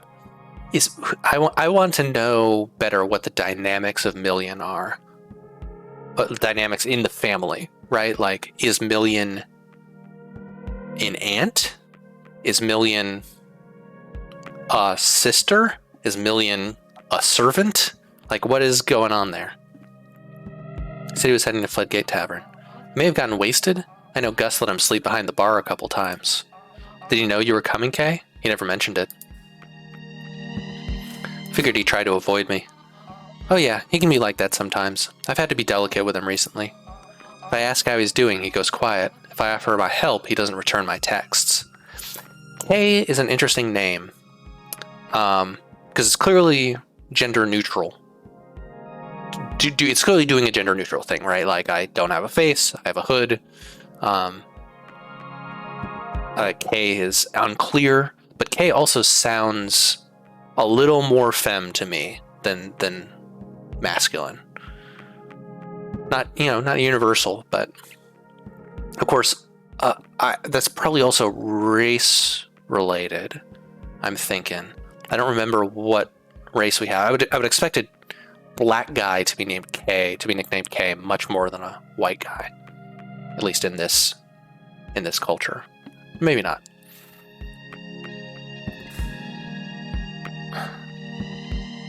I don't want to say my brother's broken. It's a friend. He wants help. Sure, but I can only try so hard. If I hear from him, I'll tell him to find you. Let's see. My mom...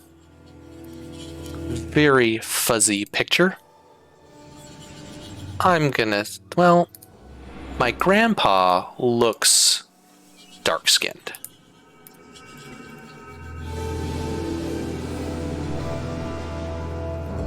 Alright, your mom. Where was that? Oh, brother is where I'm going. Was headed to Floodgate Tavern. He mentioned this to Erica when she dropped by Sarpy Paperbacks to see her yesterday evening.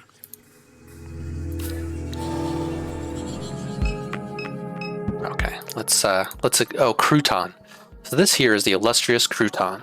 We found him behind the dumpster out back licking cardboard. Whatever you do, don't try to pet him. He's a devil. There's a swipe noise. I've got scars all over my hands from this damn cat. I'm gonna try and pet him.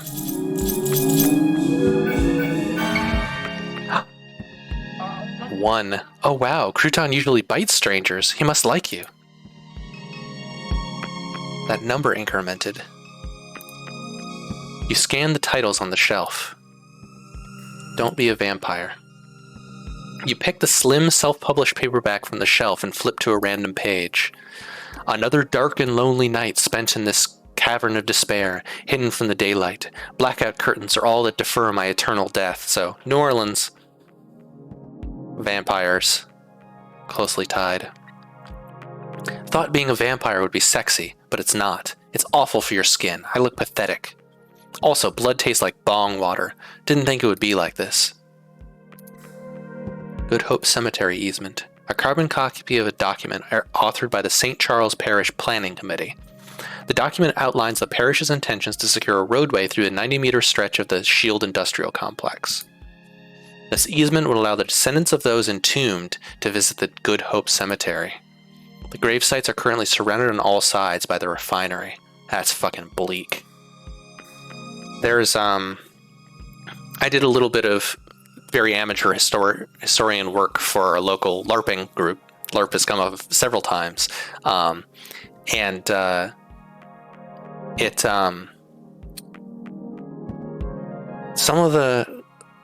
There's some rough shit with how people treat cemeteries. Notably, which cemeteries people treat well and which don't. I was particularly doing the work for like, what is Charlotte like for people who can see ghosts? And so like we've got a cemetery that dates back to, I think, the Revolutionary War uptown. That's very lovingly preserved, but there has been at least one black cemetery that just got paved over to put a park on top of it. And there's a lake nearby that's the result of a dam going up. I think it's for cooling for the nuclear power plant here. And it there are entire towns and cemeteries down there of, I don't remember the racial makeup, but definitely poor people that have just been covered up by water. I don't know if this I guess this doesn't count as necropolitics. Necropolitics is who can die, who is allowed to die, and who is preserved. But this is, I don't know, post necropolitics of like, when do you get to access your dead and your history and your ancestry? Interesting. Good Hope Cemetery, presumably not where the well-off people of the area have their ancestors buried.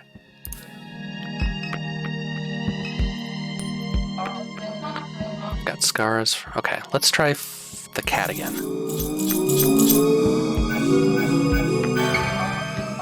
He seems to be getting a little excited. I don't want to overstimulate this cat. I'm gonna go one more.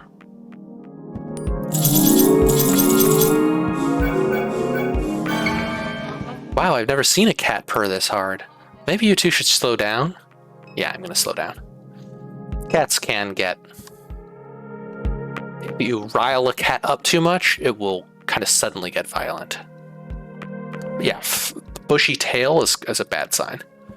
You don't want an excited bushy-tailed cat. They will hurt you. Overruled is blocked. Okay, I have to leave in order to get there. I do hope Erica is correct and that Blake's absence is due to nothing more than another drunken night. My intuition leaves me with a sense that something is wrong. I like the robot's like, yeah, I've got intuition. Do you feel it too, Kay? Does something feel strange to you? Catherine. Blocky pixels. Very cool.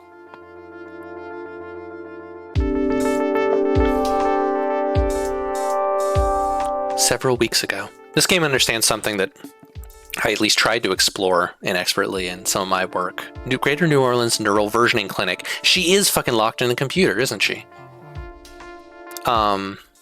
Which is like, pixel art is cool, and your pixels can be different sizes. So like you can have a really detailed piece of pixel. This sounds very facile, but you can have a very detailed piece of pixel art, and then you can have a very blocky version of pixel art, and that can have different like visual effects. Like in here, that very blocky pixels kind of contributes to the fuzziness, and also the fact that like apparently my mom got her brain put in a computer. Clinician, what brings you here tonight? I'm dying. The cancer, it's gotten everywhere. There are some things I'd like to leave behind. I understand. And you were referred by Mr. Richard? Mr. Richard. Duck. Ah, that's what everyone calls him. The blurry-faced person. Yes, Duck. We followed his branch with some interest. Who hasn't? I gather we'll be discussing this in more detail as things progress. For now, let us begin with a simple exercise. I'd like to talk about your earliest memory. It's of pine trees, yes? So these are the trees from my mind map. That's right. Tell me about them. They grew from the concrete. And cracked the driveway, and the concrete broke into pieces. Excuse me. They made your father upset. He'd see them and frown. But he'd remain silent. He'd sit quietly in the truck, dissatisfied. I wouldn't say a word. Speaking in those moments made you a fool in his mind. Your father's house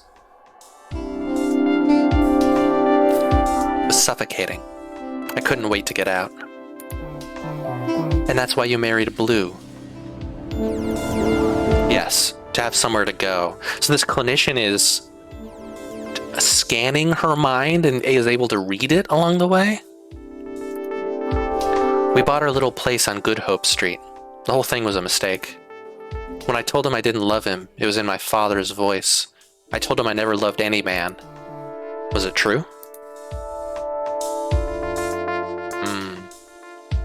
Yes. That was a difficult night for you.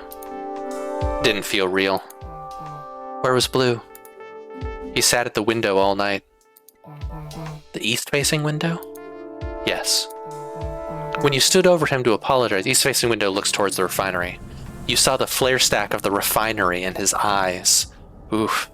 It's fucking weird and creepy, because this is like a knot on a tree, but also this eye seeing the refinery. Ugh.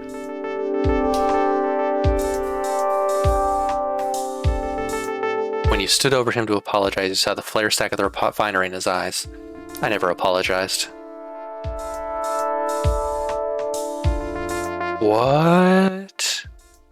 No. What?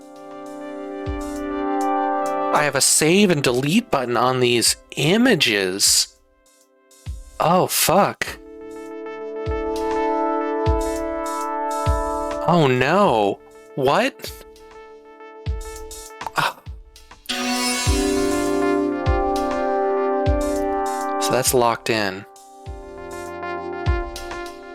Oh, boy. I'm going for the images. No. I mean, yeah, I'm gonna save everything.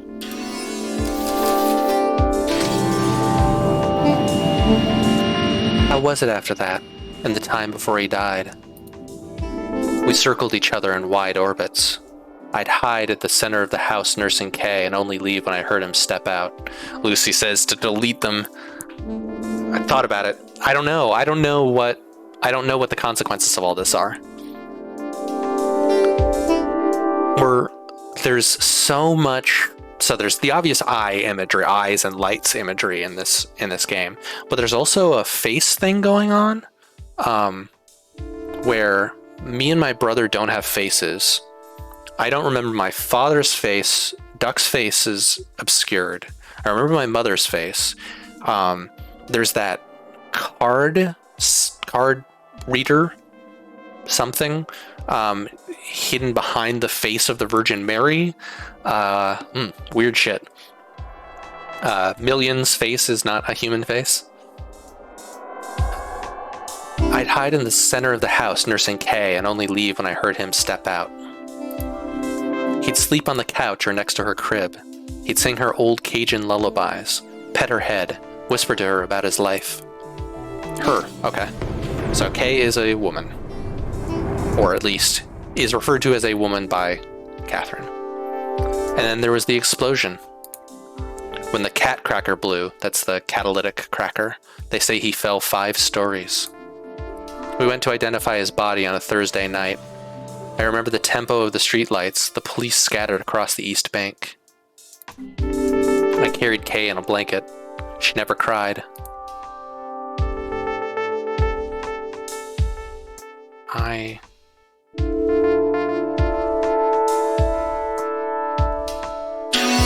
remember these two and get rid of this one.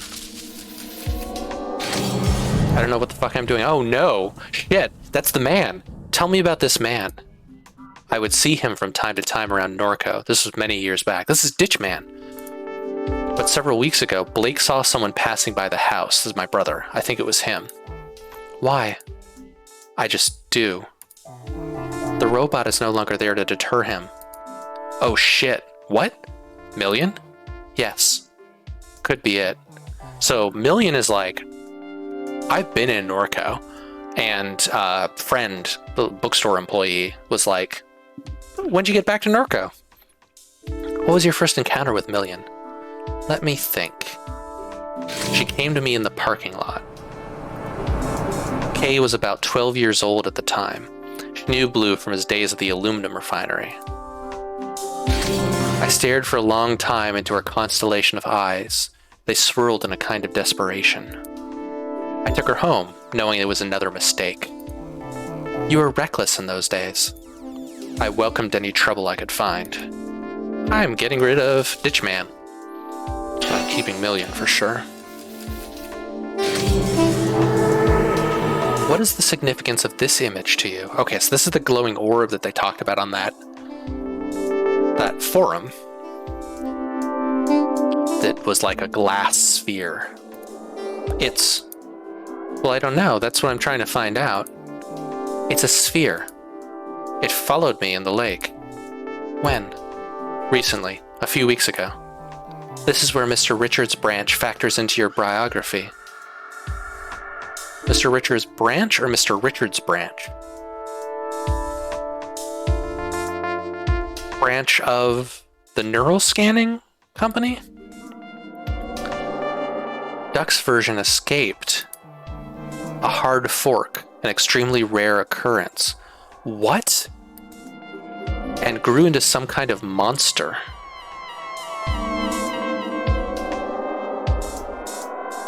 What?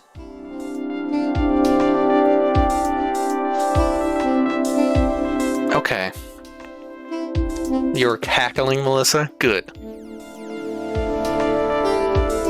Alright. It began speaking to me through the radio. It told me to install an app. All-time best paragraphs in games. It began speaking me through the radio. It told me to install an app. Obviously I'm getting Kentucky Route Zero vibes from NORCO, obviously. Both, very, very interested in the material conditions of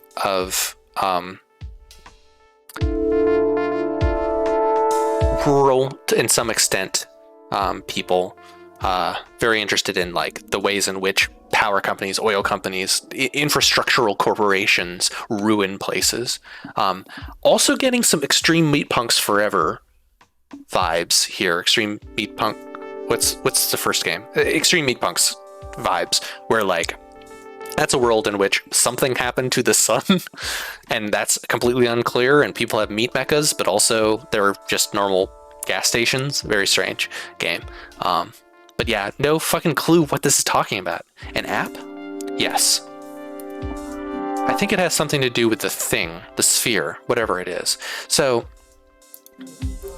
But so long as it pays, I don't care. I can use the money. The app pays? Yes. I see. It seems this is the last control point that you submitted. Would you like to include any additional thoughts or memories? Anything not included in the intake form? No, that should be enough. I will now begin disconnecting the sensors. So Duck has... creepy because these are like power lines that are entangled with this hand, but they're power lines. A slight feeling of nausea and disorientation is normal and no cause for alarm. What does it mean that ducks branch? Ugh, I thank you for your patience, Miss Medare.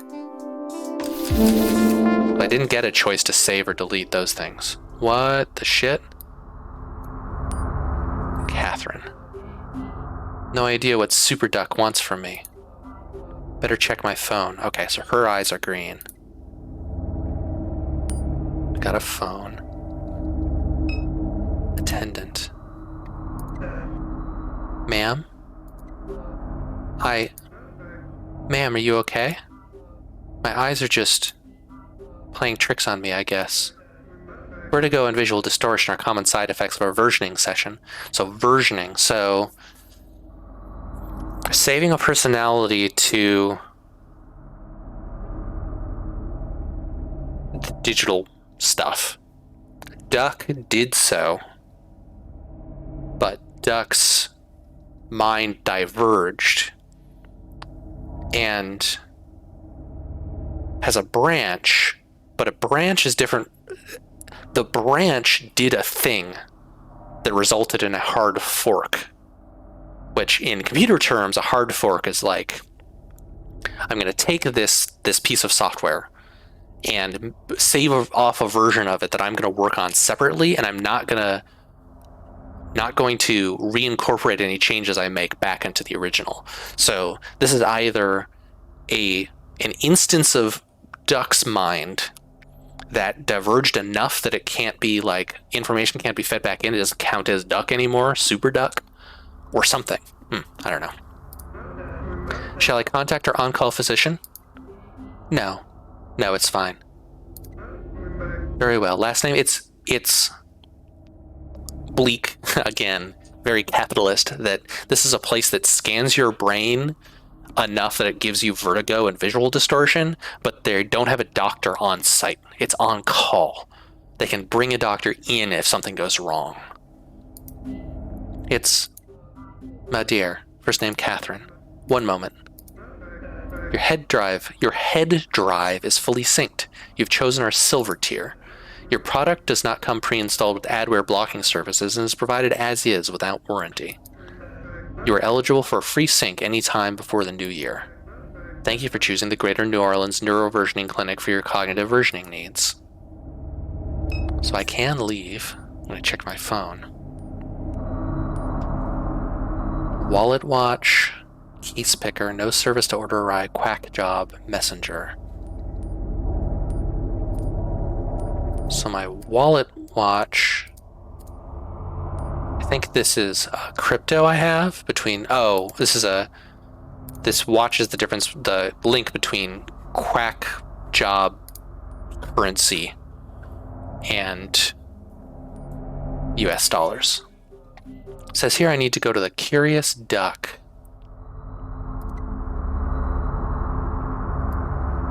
So this is a gig working thing.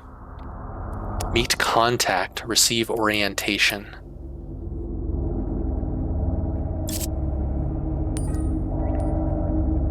Messenger. K. Oh. Messages with K. Just checking in from Mom. Just checking in. Please text when you can. I'm fine. Where are you, dear? Arizona. Where in Arizona? Heidi K. Love you. Just checking in. Still in Arizona? New Mex. Be careful. It doesn't seem safe to be there right now. Call when you can. Getting worried. K? Blake says he hasn't heard from you. Really getting concerned. Please call. They put me on another round of chemo. Would love to hear from you. Call?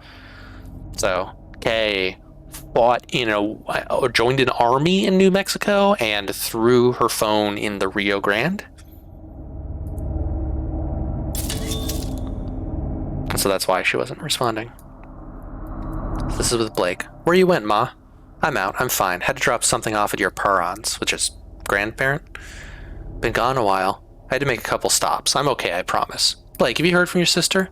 Yeah, she said she's okay. Where is she? She didn't say. Dear, where'd my pills go? In a meeting. We'll call back. How'd it go this morning? We'll call.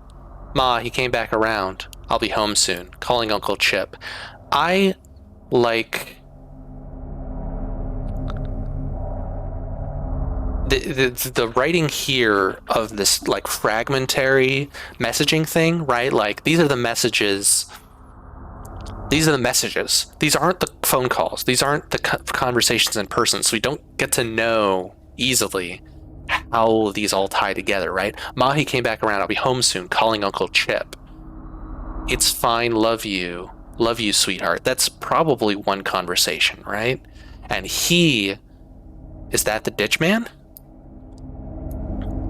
Blake, can you hear me? Can you come to the living room, please? Something's happened. Presumably she came... Blake came in and helped, maybe? Out this evening. Everything's okay. You need to stay home. I'll be fine, I promise. Love you, my nerd. Love you, Ma. Duck. Been a while, Duck. Too long, old friend. How's the weather on your side of the tracks? They have me on chemo. Terrible. I don't have long myself. They got me carrying around a tank. Blue's waiting for us. Is Duck the dad? What's her face's dad? I don't doubt that. Blue's waiting for us. I don't doubt that for a minute. Praise the glory of God. Blue's waiting. Blue is the dad in heaven, waiting for us in heaven. Yeah. Right, but Duck might be the dad of what's her face. I think she's thinking of people who have been mentioned as dying of cancer, which presumably is most old people in this town. Something in your mind, Kate? Don't want to raise your blood pressure. Try me. Super contacted me. So he did. Don't mess around with that shit. Where you went? Don't mess around with Super, Kate. That thing's got no soul. Like to ruin what all it touches. I need the money. They don't take money where we're going. So this is Duck's branch that he's saying, don't talk to that person.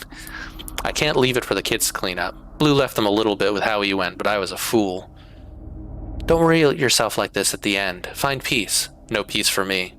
Don't get mixed up with that thing, Kate. I'll tell you now, it won't go how you want it. Kate, god damn it, hope you're listening.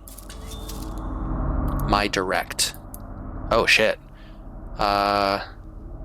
This is a medical portal. Bills for thousands of dollars. An outstanding balance that's gradually increasing. A huge bill. Balance that's gradually increasing from interest. I need to go home, not exit. Case picker. What the fuck? None. Materi angels. Why does my case picker? Okay. That's weird. Okay.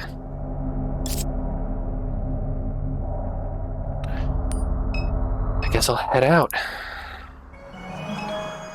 Perdido Street.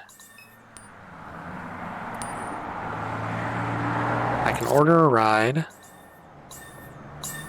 And check out the overpass. Weird. Onlooker. Puppet theater. A makeshift puppet theater. The curtains are closed. Maybe I'll come by later to see what this is about. This is taking forever to start. I'm starving. You been to any of these yet? No, what is it? A puppet show. They always start late. I told them to help load the gear, so I'm stuck here until it's over. My stomach's going to eat itself.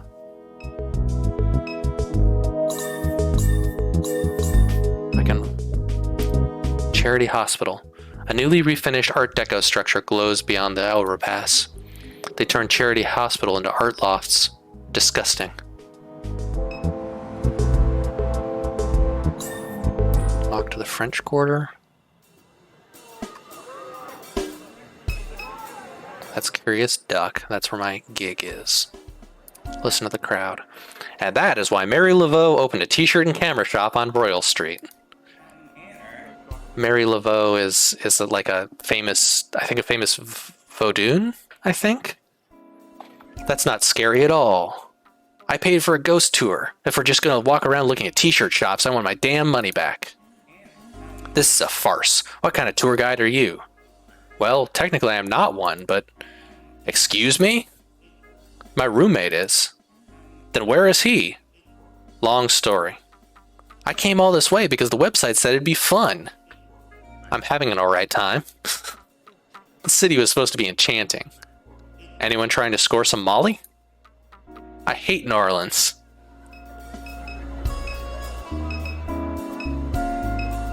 Oogles. How was your night, ma'am? Not great. Sorry to hear it. You wouldn't have any change to spare, would you? Sure. But all I've got is $1. Really appreciate that. Change has been hard to come by this evening. Didn't know we'd be going head to head with sketchy Santa. His sign says he's raising money for veterans. Last night was for leukemia. Night before that it was for something else. I respect the grift, but he stole our corner.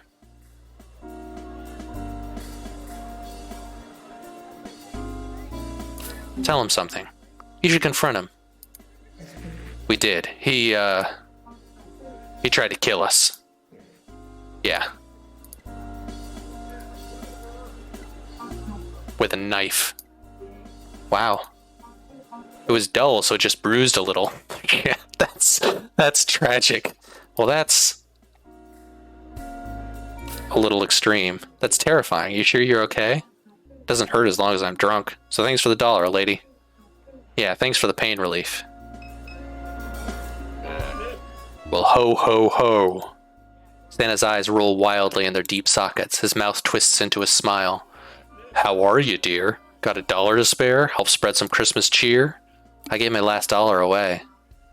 Just let go of my last $1. What? That $1 was for me. I think he swiped at me with his knife.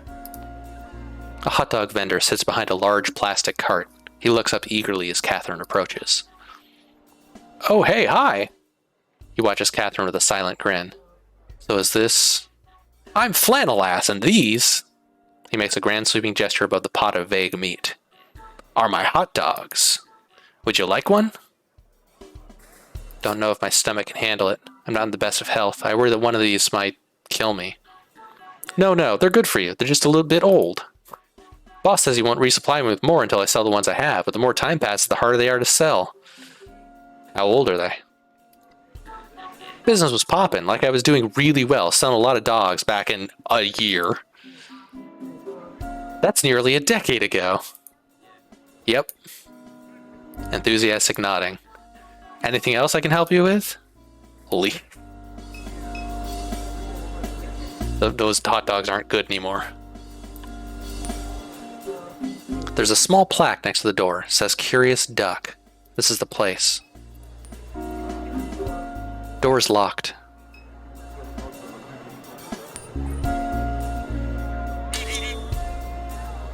Curious Duck is the nearest rendezvous to your location. More information awaits you there.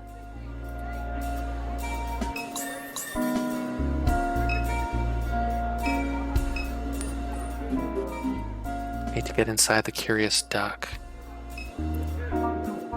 Thanks again, lady. So you changed your mind, getting hungry, craving a dog?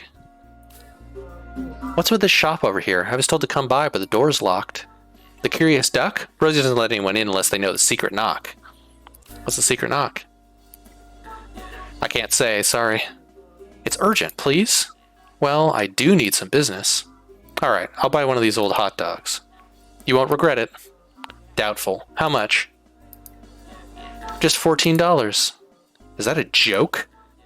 Is what a joke? Christ, do you take wallet transfers? Cash only. Damn. Well, what if I send some business your way? Then I'll show you the knock. Fine, it's a deal. Puppet theater starting. A crowd has arrived to watch the show. The show is getting started. I should take a seat. We're watching this puppet show. This is probably going to be disturbing. Ooh, some eyes. Gator Farm, next exit. Deep in this cypress hollow I hide. I mourn this evening. My last child has died. They hang hooks from the trees with chicken thighs. They shoot bullets in our heads behind our eyes. It is a curse that I am the last to survive. I was once captured by a fisher fool who called me his own. He walked me like a dog along the sinking streets. He fed me strange plants and deli meats. He even covered me with blankets when I went to sleep. I left on the night of a monstrous flood. The fool has not rested a single night since. He stalks these bayous each night, hoping to see my eyes shine. He calls out a ridiculous name that was never mine. Tonight I will shine my eyes at him. I have a request. Kill the shrimp-catching man who killed my children. Remove his head. Bring me his skull. Do this, and you may again leash me like a dog.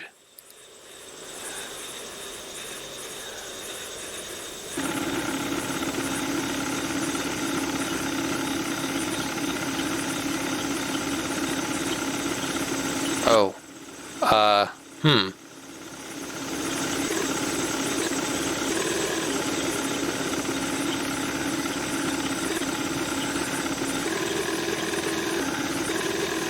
I'm now piloting a boat, looking for the man who killed my alligator's children. Hello, fisher fool. You've trolled this... Oh, I'm the fisher person. You've trolled this bayou for many nights. Here I am, the one you're trying to find. My child hangs dead across the lake. Oh, okay. This is I'm fisher fool. Bring me the head of the shrimp-catching man, the one who captures the small ones. Peel the flesh from his skull. Do this and I'll be your dog again.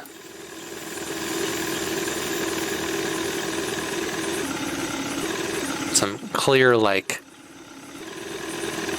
sunless seas vibe.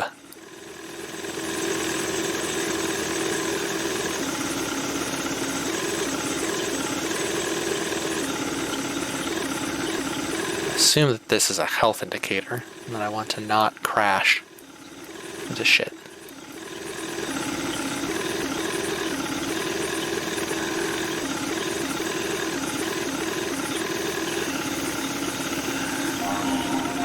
Been a long time I've seen anyone down this bayou. They all too frightened anymore. Biggest alligator ever to hunt this lake. She makes her den just across the way. I can say that the boat can take a bit of a beating. Okay. Biggest alligator ever to hunt this lake. She makes her den just across the way. She took my child from me. I buried him where I found him, near where she stay. I visit that site daily, hoping I might catch her, but she know better than to show her face. Were one to cut out that big skull of hers, that'd be something worth bragging on. It'd be a roadside marvel. There'd be money to make. I see that rifle you holding. What you say? I mean, I don't want to help the shrimper. What does happen if I go thunk? Okay. I want to go look at that look spot before I kill the shrimper. Okay. Okay.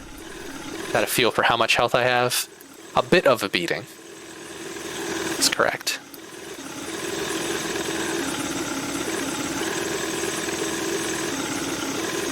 Weird fucking game. The Extreme Meat Punks Forever comparison, or Extreme Meat Punks... the Meat Punks comparison is accurate, I think. It's just a weird... mini games. An alligator hangs dead from a meat hook fastened to the limb of a cypress tree. Okay, I'm gonna go shoot that shrimper. We're now 2 levels of narrative deep. We're exploring... How did we start exploring my mother's memories? It was just leaving... We left the bookstore, and I don't remember precisely what triggered my mother's flashback, but then my mother got her mind scanned and then went to see a puppet show. And this story is the inside the narrative of the puppet show. Kill the shrimper. Well, got the skull.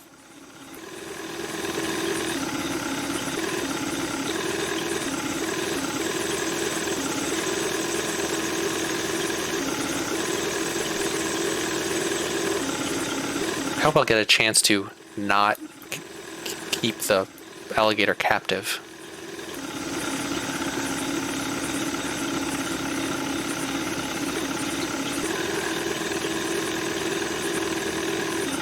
Weird fucking game.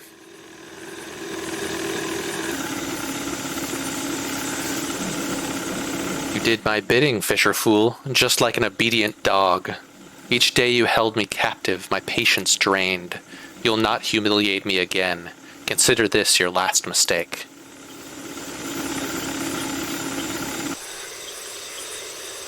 It's all fair.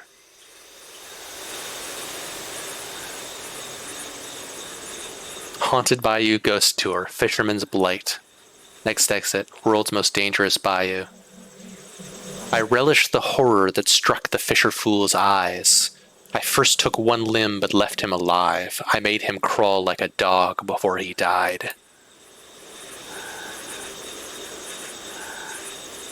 It's mean of you, but, you know, generally on the alligator's side.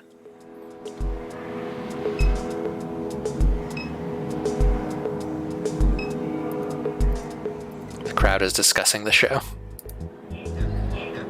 Now they're talking about performing an encore. This is taking forever. I need to find something to eat. Do you consider yourself an adventurous eater? If you like to live dangerously, there's a guy selling old hot dogs off the street. Sounds like a delicacy. Always looking for ways to fortify my intestines. Really? Well, have at it. I can go to City Hall if I want. A man holding a skateboard scrolls on his phone. Beautiful night, huh? It's lovely. It's finally a cool front. Been waiting months for it.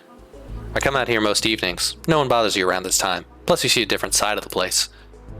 What do you mean? How so? People pass through this building at night you'd never expect. You know what do they call themselves? The Gregs? Garys? Can't remember the name.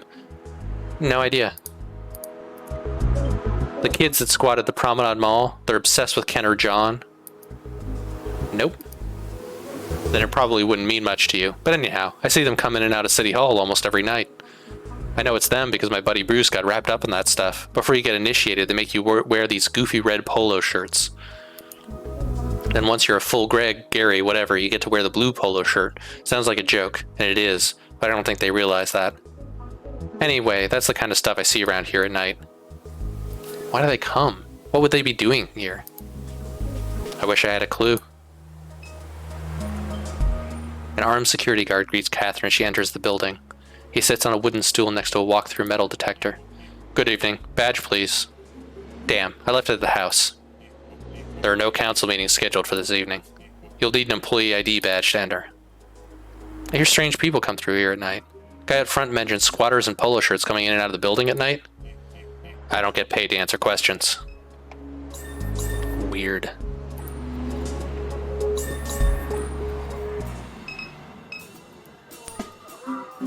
Guy from the puppet show. Guess he followed my food recommendation. Hey, this is pretty tasty. Thanks for the rec. I might get another one.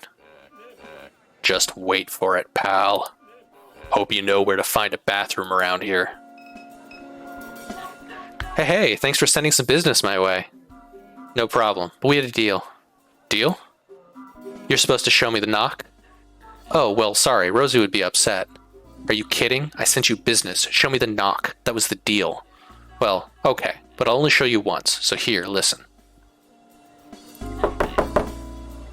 1, 2, 3, 4. Did you get it? That was the secret knock? Very secret. That's how everyone knocks. Exactly. Who would suspect it?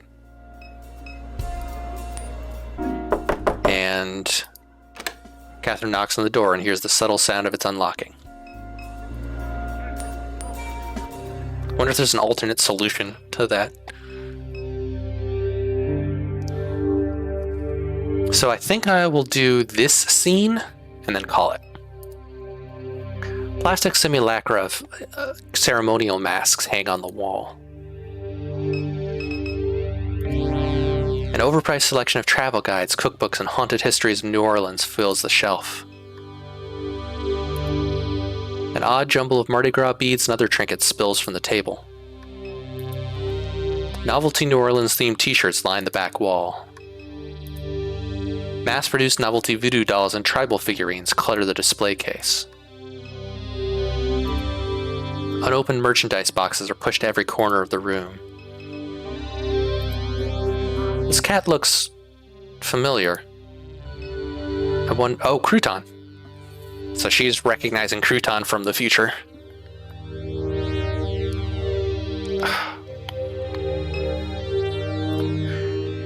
Don't touch the ball. Suppose you think you can come in here with your soft little hands and touch on my magic ball? Don't work like that, love. Now I gotta clean off the smudges. I see you've been eating French fries. Greasy hands. Nasty. You must be one of them super duck people, always coming around here looking down at their cell phones. Greasy hands. Terrible. The app said I should come here? The app. Yes, ma'am. Something not right about you. You a drug head. I'm sorry. Is this the right place? It is. Just calm down, love. You made it. Dallas will tell you what's what. Go talk to Dallas. I called him when I heard you trying to break into this place. Hell of a racket you were making. Jiggling on the handle like you couldn't get a hold of it. Now I see why. Dallas will be right out front. I don't got time to be babysitting you, now that I got to clean up all this. Stains all over my ball. You even check your shoes before you come in? My shoes are clean. Well, I know that's a lie. And one last thing. That gemstone you got hanging from your neck. That thing ain't real. I know. Trashy. I said don't touch my ball, love.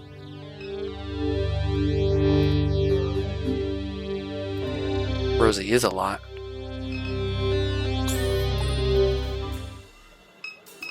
I will make contact with Dallas and then I'll call it.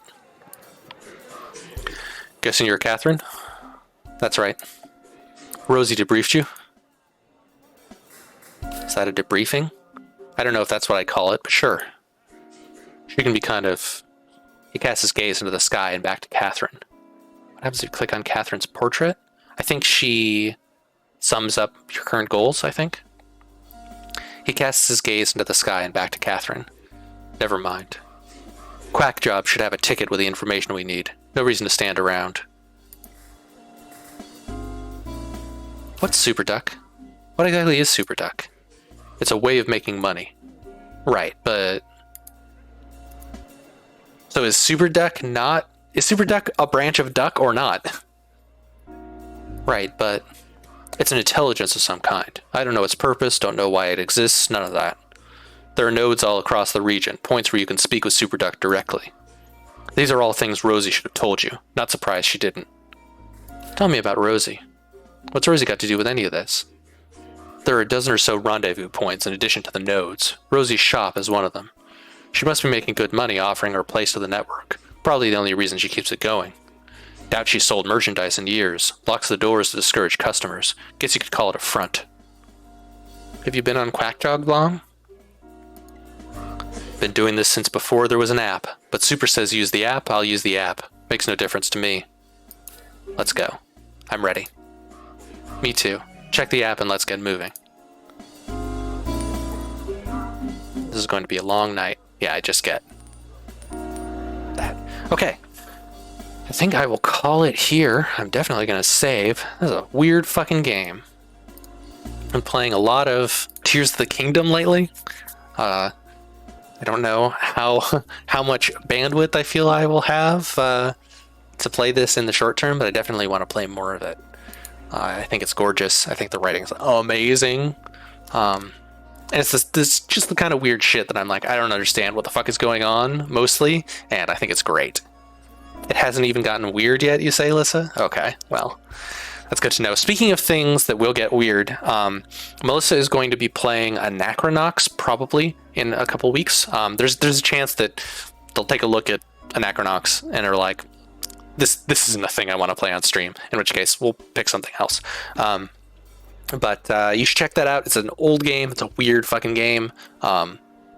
It's pretty cool. And they're swell and do good streams, so you should check them out. A couple weeks, that'll be our next Future Proof Plays. I might stream things in the meantime. I don't know. We'll see. And then you can check all of our stuff out at futureproofgames.com. We have video games. We have tabletop games. You should check it out. Currently, our game Ossuary is on sale at the Humble Store. You can check that out. It is good. It's very cheap. And you'll probably like it. If you're here at this point in this stream, you like weird things with a lot of reading. And that's what Ossuary is, among other things. So you should check it out. Other than that, I think that's about it. There's various ways you can follow us. You can find them all at futureproofgames.com. I recommend joining co-host and following us. We are FPG on co-host. I